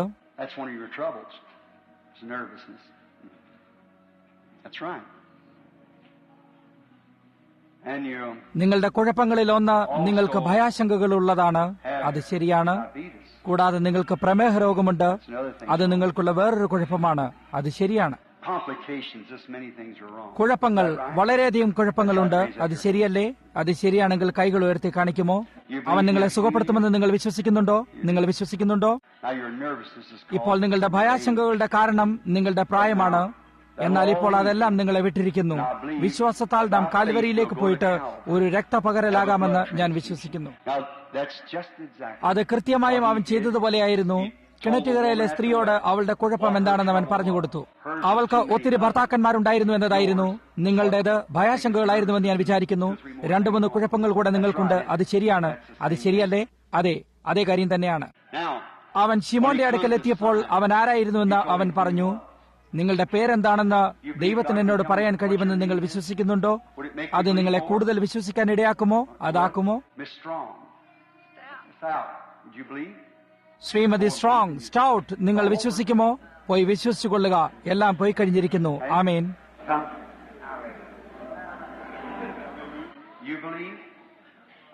കടന്നു വരിക. നിങ്ങൾ വിശ്വസിക്കുന്നുണ്ടോ? ഞാൻ നിങ്ങൾക്കൊരു അപരിചിതനാണ്. എനിക്ക് നിങ്ങളെ അറിയില്ല. ദൈവം നിങ്ങളെ അറിയുന്നു. നിങ്ങൾക്ക് എന്താണ് കുഴപ്പമെന്ന് അവൻ എനിക്ക് വെളിപ്പെടുത്തി തരാൻ കഴിയുമെന്ന് നിങ്ങൾ വിശ്വസിക്കുന്നുണ്ടോ? അവനത് ചെയ്യുകയാണെങ്കിൽ ദൈവമായ കർത്താവ് വാഴ്ത്തപ്പെടുമാറാകട്ടെ. അത് ശരിയല്ലേ? വിഷമിക്കേണ്ട ആവശ്യമില്ല. നോക്കൂ, അത് അവനാണ്. അതാണ് നിങ്ങൾ അനുഭവപ്പെടുന്നത്. ശരി, You are suffering also from a nervous condition. നിങ്ങളും ഒരു ഭയാശങ്കയുടെ അവസ്ഥയാൽ, ഒരു മാനസിക ഭയാശങ്കയുടെ അവസ്ഥയാൽ വളരെ പെട്ടെന്ന് വലിച്ചു കീറപ്പെട്ട് കഷ്ടപ്പെടുന്നു. കൂടാതെ നിങ്ങൾക്ക് മൂത്രാശയത്തിന്റെ രോഗത്താൽ കഷ്ടപ്പെടുന്നു. നിങ്ങളുടെ കരളിൽ എന്തോ കുഴപ്പമുണ്ടായിട്ട് നിങ്ങൾക്ക് അനീമിയാകുന്നു. അത് ശരിയാണ്. You got something, it keeps being a man appearing here. അതൊരു മനുഷ്യനെ ഇവിടെ പ്രത്യക്ഷപ്പെടുന്നതിനെ മാറ്റുന്നു. Do you believe it? ദൈവത്തിന് നിങ്ങളെ സുഖപ്പെടുത്താൻ കഴിയുമെന്ന് നിങ്ങൾ വിശ്വസിക്കുന്നുണ്ടോ? നിങ്ങളുടെ ഭർത്താവിനെ സുഖപ്പെടുത്താൻ കഴിയുമെന്ന് വിശ്വസിക്കുന്നുണ്ടോ? You think the stomach trouble? അദ്ദേഹത്തിന്റെ വയറുകുഴപ്പം മാറിയിട്ട് അദ്ദേഹം സുഖപ്പെടുമെന്ന് നിങ്ങൾ വിശ്വസിക്കുന്നുണ്ടോ? അതിനാലാണ് അദ്ദേഹം പ്രയാസപ്പെടുന്നത്. പോയി നിന്റെ കൈകൾ അവന്റെ മേൽ വെച്ചിട്ട് ഇപ്രകാരം പറയുക, അതവനെ വിട്ടുപോകും. I am a stranger. ഞാൻ നിങ്ങൾക്കൊരു അപരിചിതനാണ്. കർത്താവ് നമ്മെ രണ്ടുപേരെയും അറിയുന്നു. അത് ശരിയല്ലേ? ദൈവത്തിന് നിങ്ങളെ സുഖപ്പെടുത്താൻ കഴിയുമെന്ന് നിങ്ങൾ വിശ്വസിക്കുന്നുണ്ടോ? If the Lord Jesus will reveal to me the thing that's in your heart. കർത്താവായ യേശു ക്രിസ്തു നിങ്ങളുടെ ഹൃദയത്തിലുള്ള കാര്യത്തെ എനിക്ക് വെളിപ്പെടുത്തി തന്നാൽ അവൻ നിങ്ങളെ സൗഖ്യമാക്കുമെന്ന് നിങ്ങൾ വിശ്വസിക്കുമോ? You've had some trouble. നിങ്ങൾക്ക് കുറച്ച് കുഴപ്പങ്ങൾ ഉണ്ടായിരിക്കുന്നു. അതിലൊന്ന് നിങ്ങളുടെ പിത്താശയത്തിന്റെ രോഗമാണ്. മറ്റൊന്ന് നിങ്ങളുടെ പിത്തസഞ്ചിയിൽ വ്രണത്തിന്റെ അവസ്ഥയുണ്ടായിരിക്കുന്നു. അതാണ് ഡോക്ടർ നിങ്ങളോട് പറഞ്ഞത്. Now, മറ്റൊരു കാര്യമെന്നത് അവർ അത് ശസ്ത്രക്രിയ ചെയ്യാൻ ആഗ്രഹിക്കുന്നു. അത് കൃത്യമായും ശരിയാണ്. അത് സത്യമല്ലേ? അവനത് ഒഴിവാക്കാൻ കഴിയുമെന്ന് നിങ്ങൾ വിശ്വസിക്കുന്നുണ്ടോ? നിങ്ങളുടെ വിശ്വാസം അവനിലാണെന്ന് നിങ്ങൾ വിചാരിക്കുന്നുണ്ടോ? you know that isn't me doing that. You believe? നിങ്ങൾക്കറിയാമോ ഇത് ഞാനല്ല ചെയ്യുന്നത്? നിങ്ങൾ വിശ്വസിക്കുമോ? ശരി, പോയിക്കൊള്ളുക. നിങ്ങൾ വിശ്വസിച്ച പോലെ നിങ്ങളോടുകൂടെ ആയിരിക്കട്ടെ. We are strangers. നാം തമ്മിൽ അപരിചിതരാണെന്ന് ഞാൻ സങ്കല്പിക്കുന്നു. ദൈവമായ കർത്താവ് നമ്മെ രണ്ടുപേരെയും അറിയുന്നു. നിങ്ങളെ സഹായിക്കുന്നതിന് വേണ്ടിയുള്ള കാര്യങ്ങൾ അവൻ എനിക്ക് വെളിപ്പെടുത്താൻ കഴിയുമെന്ന് നിങ്ങൾ വിശ്വസിക്കുന്നുണ്ടോ? അവൻ അത് ചെയ്യുമെന്ന് നിങ്ങൾ വിശ്വസിക്കുന്നുണ്ടോ? ഉറച്ചു വിശ്വസിക്കുന്നുവെന്ന് നിങ്ങൾ പറഞ്ഞത് വളരെ നന്നായിരിക്കുന്നു. അത് വളരെ നന്നായിരിക്കുന്നു. Now, you have നിങ്ങൾക്ക് പല കുഴപ്പങ്ങളുണ്ട്. വളരെയധികം കുഴപ്പങ്ങളും കാര്യങ്ങളുമുണ്ട്. കൂടാതെ കഫമുണ്ടായിട്ട് നിങ്ങൾക്ക് അതിൽ നിന്ന് മാറാൻ കഴിയുന്നില്ല. കൂടാതെ നിങ്ങൾ ശരിക്കും ഭയാശങ്കയോടുകൂടിയായിരിക്കുന്നു. അത് ശരിയാണ്. then you've got a burden on your heart. And that അതിനുശേഷം നിങ്ങളുടെ ഹൃദയത്തിൽ ആർക്കോ വേണ്ടി ഒരു ഭാരമുണ്ട്. അത് നിങ്ങളുടെ മകനാണ്. and he's അത് ചില having വീട്ടുകുഴപ്പങ്ങളാണ്. അവനും അവന്റെ ഭാര്യയും എല്ലായ്പ്പോഴും വഴക്കിട്ടും കൊണ്ട് മുമ്പോട്ട് പോകുന്നു. അതിനെക്കുറിച്ച് നിങ്ങൾ ഭാരപ്പെടുന്നു. അത് ശരിയാണ്. Now you believe with അതെല്ലാം ശരിയായിട്ട് പോയിക്കഴിഞ്ഞിരിക്കുന്നത് നിങ്ങൾ പൂർണ്ണ ഹൃദയത്തോടെ വിശ്വസിക്കുന്നുണ്ടോ? നിങ്ങളിപ്പോൾ വിശ്വസിക്കുന്നു. കർത്താവ് നിങ്ങളെ അനുഗ്രഹിക്കട്ടെ. how do you നിങ്ങൾക്ക് എന്തൊക്കെയുണ്ട് വിശേഷം ശ്രീമാൻ? ഞാൻ നിങ്ങൾക്കൊരു അപരിചിതനാണ്. നിങ്ങൾ എനിക്ക് അപരിചിതനാണ്. ഇപ്പോൾ ദർശനങ്ങൾ വടാൻ തുടങ്ങിയിരിക്കുന്നു. വീട് മുഴുവനും പ്രകാശിതമായി കാണപ്പെട്ടിട്ട് ഒരുവിധം കൊടുങ്കാറ്റ് പോലെ ചുറ്റപ്പെട്ട് കാണപ്പെടുന്നു. എന്നാൽ നിങ്ങൾ ഇവിടെ നിൽക്കുന്നത് എന്തിനു വേണ്ടിയാണെന്ന് കർത്താവായ യേശു എനിക്ക് വെളിപ്പെടുത്താൻ കഴിയുമെന്ന് നിങ്ങൾ വിശ്വസിക്കുന്നുണ്ടോ? അവൻ ചെയ്യുമെന്ന് നിങ്ങൾ വിശ്വസിക്കുമോ? ഞാനും വിശ്വസിക്കുന്നു. നിങ്ങളുടെ ആത്മാവുമായിട്ട് സംബന്ധത്തിലാകാനാണ് നിങ്ങളോട് ഞാനിത് ചോദിച്ചുകൊണ്ട് സംസാരിക്കുന്നത്. see? I don't know you. എനിക്ക് നിങ്ങളെ അറിയില്ല. അതുകൊണ്ട് ഇതെന്തെങ്കിലും എനിക്കും അപ്പുറത്തായിട്ടുള്ളതാണ് ചെയ്യുന്നത്. എനിക്ക് എന്നെ തന്നെ പൂർണ്ണമായും അതിൽ നിന്ന് അകറ്റിയിട്ട് അത് അവൻ സ്വയമായി ചെയ്യുന്നു. നിങ്ങൾക്ക് മനസ്സിലായോ? Now, one thing, you're suffering under tremendous നിങ്ങൾ കഷ്ടപ്പെടുന്ന ഒരു കാര്യം ഭയങ്കരമായ ഭയാശങ്കകളാണ്. ഈ ഭയാശങ്കകളുടെ അവസ്ഥ വളരെ സമയമായിട്ട് ആയിരിക്കുന്നു. അത് ശരിയാണ്. and that nervous ഈ ഭയാശങ്കകളുടെ അവസ്ഥ നിങ്ങൾക്കൊരു ഉയർന്ന രക്തസമ്മർദ്ദത്തിന് കാരണമാക്കി. കൂടാതെ നിങ്ങൾക്ക് അതിന്റെ ഒരു അടി ഏറ്റിരിക്കുന്നു. അതാകുന്നു ഇത്. നിങ്ങളൊരു പ്രാസംഗികനായിരുന്നു, അല്ലെങ്കിൽ നിങ്ങളൊരു പ്രാസംഗികനാകുന്നു. ഇപ്പോൾ നിങ്ങളൊരു പ്രാസംഗികനാണ്. നിങ്ങൾ പ്രസംഗപീഠത്തിൽ നിൽക്കുന്നത് ഞാൻ കണ്ടിരുന്നു. എങ്കിൽ ദൈവത്തിൽ വിശ്വസിക്കുക. ആ ഭയാശങ്കകൾ നിങ്ങളെ വിട്ടുമാറും. എല്ലാ ശുശ്രൂഷകർക്കും അതുണ്ട്. നിങ്ങൾ ശരിയായിക്കൊള്ളും. നിങ്ങളുടെ പ്രസംഗപീഠത്തിലേക്ക് തിരികെ പോയിക്കൊള്ളുക. ദൈവത്തെ അനുസരിച്ച് വചനമായ യേശു ക്രിസ്തുവിനോടൊപ്പം വിശ്വസ്തമായിക്കൊള്ളുക. കസേരയിലിരിക്കുന്ന നിങ്ങൾ നിങ്ങളുടെ പുറംവേദന നിങ്ങളെ വിട്ടുപോയിരിക്കുന്നതെന്ന് വിശ്വസിക്കുന്നുണ്ടോ? നിങ്ങളിത് വിശ്വസിക്കുന്നുണ്ടോ? ശരി ശ്രീമാനെങ്കിൽ കർത്താവെ നന്ദിയുണ്ട് എന്ന് പറഞ്ഞുകൊണ്ട് മുമ്പോട്ട് നീങ്ങിക്കൊള്ളുക. come. കടന്നു വരും മഹിളെ, എന്തൊക്കെയുണ്ട് വിശേഷം? എന്നെ നിങ്ങൾ അവന്റെ ദാസനായി വിശ്വസിക്കുന്നുണ്ടോ? All right, do you ശരി, ആ സ്ത്രീയുടെ രോഗം, ആ സ്ത്രീയുടെ കുഴപ്പം നിങ്ങളെ വിട്ടുപോകുന്നുവെന്ന് നിങ്ങൾ വിശ്വസിക്കുന്നുണ്ടോ? നിങ്ങൾ വിശ്വസിക്കുന്നുണ്ടോ? എങ്കിൽ കർത്താവെ നന്ദിയുണ്ട് എന്ന് പറഞ്ഞുകൊണ്ട് മുമ്പോട്ട് പോയിക്കൊള്ളുക. വൃക്കകളുടെ രോഗവും നിങ്ങളുടെ പുറകിലായി പുറംവേദനയുമാകുന്നു. ദൈവം അതിൽ നിന്ന് നിങ്ങളെ സുഖപ്പെടുത്തി തരുമെന്ന് നിങ്ങൾ വിശ്വസിക്കുന്നുണ്ടോ? ദൈവം നിങ്ങളെ സുഖപ്പെടുത്തുമെന്ന് നിങ്ങൾ വിശ്വസിക്കുന്നുണ്ടോ? ശരി, come, lady? കടന്നു വരും മഹിളെ. I'm a stranger. ഞാൻ നിങ്ങൾക്കൊരു അപരിചിതനാണ്. ഞാൻ നിങ്ങളോട് യാതൊന്നും പറഞ്ഞില്ലെങ്കിൽ തന്നെയും ദൈവസാന്നിധ്യം ഇവിടെ ഉണ്ടായിട്ട് അത് രോഗികളെ സൗഖ്യമാക്കുമെന്ന് നിങ്ങൾ വിശ്വസിക്കുന്നുണ്ടോ? What if you do your stomach trouble? I done told you. See, it's നിങ്ങൾ വിശ്വസിക്കുന്നെങ്കിൽ നിങ്ങളുടെ വയറു രോഗം, അത് ഞാൻ പറഞ്ഞിരിക്കുന്നു. നോക്കൂ, അത് പോയി കഴിഞ്ഞിരിക്കുന്നു. നിങ്ങളോട് പറഞ്ഞില്ലേ? നിങ്ങൾക്ക് എന്താണ് വിശേഷം ശ്രീമാൻ? ദൈവം ഹൃദയത്തിൽ വസിക്കുന്നു. നിങ്ങളുടെ ഹൃദയം ഇവിടെ കുറച്ചു മുമ്പ് മോശമായി കാണപ്പെട്ടിരുന്നു. അവനത് ശരിയാക്കി തരുമെന്ന് നിങ്ങൾ വിശ്വസിക്കുന്നുണ്ടോ? അത് വിശ്വസിച്ചുകൊണ്ട് നിങ്ങളുടെ വഴിയിൽ പോയിക്കൊള്ളുക. ദൈവം നിങ്ങളെ അനുഗ്രഹിക്കട്ടെ. നിങ്ങൾ വിശ്വസിക്കുക, അവനത് ശരിയാക്കി തരും. നിങ്ങൾ ഭയാശങ്കകളോട് കൂടിയിട്ട് അത് വയറുകുഴപ്പത്തിനും ഒരു പെപ്റ്റിക് അൾസറിനും കാരണമാക്കിയിരിക്കുന്നു. നിങ്ങൾ ഭക്ഷണം കഴിച്ചതിന് ശേഷം അത് നിങ്ങളെ ശല്യപ്പെടുത്തുന്നു. അതെല്ലാം പോയി കഴിഞ്ഞിരിക്കുന്നു. നിങ്ങൾ വിശ്വസിക്കുന്നുണ്ടോ? എങ്കിൽ പോയി എന്തെങ്കിലും വാങ്ങി തിന്നുകൊള്ളുക. നിങ്ങളുടെ പുറംവേദന അത്രയും മോശമായ കുഴപ്പത്തിലായിട്ട് എഴുന്നേൽക്കാൻ നിങ്ങൾക്ക് ഒരുവിധം കഴിയാത്ത മാതിരിയായി തീർന്നിരിക്കുന്നു. നിങ്ങൾ വിശ്വസിക്കുകയാണെങ്കിൽ അത് ഇനി നിങ്ങളെ ശല്യപ്പെടുത്തുകയില്ല. അങ്ങനെ നിങ്ങൾ ചെയ്യുമോ? ശരി, പോയിക്കൊള്ളുക. കർത്താവായ യേശു നിങ്ങളെ പൂർണ്ണമായും സുഖപ്പെടുത്തട്ടെ. നിങ്ങൾ അത്രമാത്രം ഭയാശങ്കയോടുകൂടി ആയിരിക്കുന്നത് എന്തിനാലാണ്? ഞാൻ ഇനിയും ഭയാശങ്കയോടുകൂടി ആയിരിക്കാൻ പോകുന്നതല്ല എന്ന് പറഞ്ഞുകൊണ്ട് പോകുക. അതുകൊണ്ട് നിങ്ങൾ ഇനിയും അതായിരിക്കില്ല. വിശ്വസിച്ച് പോയിക്കൊള്ളുക. ശരി ശ്രീമാൻ. വരൂ മഹിളെ. ഇപ്പോൾ എത്യോപ്യക്കാരിയായ ഒരു സ്ത്രീയും ഒരു വെള്ളക്കാരനായ മനുഷ്യനും യേശുവിന്റെ നാളുകളിൽ കണ്ടുമുട്ടിയതുപോലെ എന്തോ ഒന്നുപോലെയാണ്. അവർക്ക് തെക്കുള്ളതുപോലെ ഒരു വർണ്ണവിവേചനം അവർക്കുണ്ടായിരുന്നു. എന്നാൽ നമുക്കതിനിയുമില്ല. എല്ലാ മനുഷ്യരും ദൈവത്തിന്റെ ജനങ്ങളാണെന്ന് യേശു അവരെ അറിയിക്കാനിടയാക്കി. അവൾ യഹൂദിയായാലും ശമരിയക്കാരിയായാലും അവിടെ യാതൊരു വ്യത്യാസവും ഉണ്ടായിരുന്നില്ല. ദൈവം നിങ്ങളെ സഹായിക്കുന്നില്ലെങ്കിൽ ആ വാതരോഗം ഉടനെ തന്നെ നിങ്ങളെ തളർത്തിക്കളയും. എന്നാൽ അവൻ നിന്നെ സഹായിച്ചിട്ട് നിന്നെ സുഖപ്പെടുത്താൻ പോവുകയാണെന്ന് നീ വിശ്വസിക്കുന്നുണ്ടോ? ആ സ്ത്രീ ചെയ്തതുപോലെ നീ നിന്റെ ജനങ്ങളുടെ അടുക്കലേക്ക് പോയിട്ട് ദൈവം നിനക്ക് ചെയ്ത മഹത്തായ കാര്യങ്ങളെ കുറിച്ച് പറയുക. ഒരു ശസ്ത്രക്രിയക്കാരൻ ഒരു കത്തി വേഗത്തിലെടുത്ത് തയ്യാറാക്കിയിരിക്കുന്നു.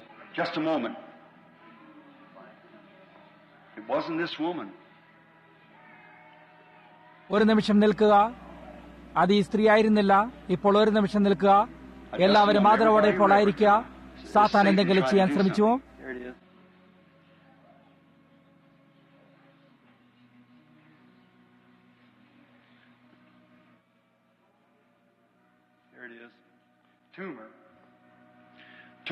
അതെവിടെയാകുന്നു? ട്യൂമർ ആകുന്നു.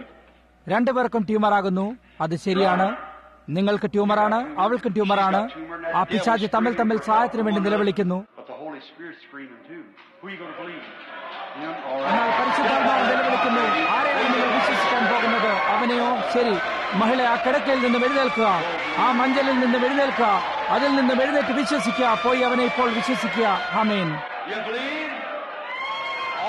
നിങ്ങൾ വിശ്വസിക്കുന്നുണ്ടോ? എല്ലാം സാധ്യമാണ്. നിങ്ങൾ വിശ്വസിക്കുന്നുണ്ടോ? നിങ്ങൾ ശ്രോതാക്കളായവർ എന്ത് പറയുന്നു? നമുക്ക് എഴുന്നേറ്റ് നിൽക്കാം. അത് ചെയ്യാനുള്ള സമയം ഇതാകുന്നു. എല്ലാ വ്യക്തികളും, ദൈവം നിങ്ങളെ അനുഗ്രഹിക്കട്ടെ. എല്ലാ വ്യക്തികളും എഴുന്നേറ്റ് നിന്നുകൊണ്ട് നിങ്ങളുടെ കൈകൾ ഉയർത്തി ദൈവത്തെ സ്തുതിക്കുക. കർത്താവായ യേശുവേ, നിനക്ക് നന്ദിയുണ്ട്. നിന്റെ മഹാനതയ്ക്കായും രോഗികൾക്കായുള്ള നിന്റെ സൗഖ്യത്തിനും വേണ്ടി ഞങ്ങൾ നിന്നെ സ്തുതിക്കുന്നു.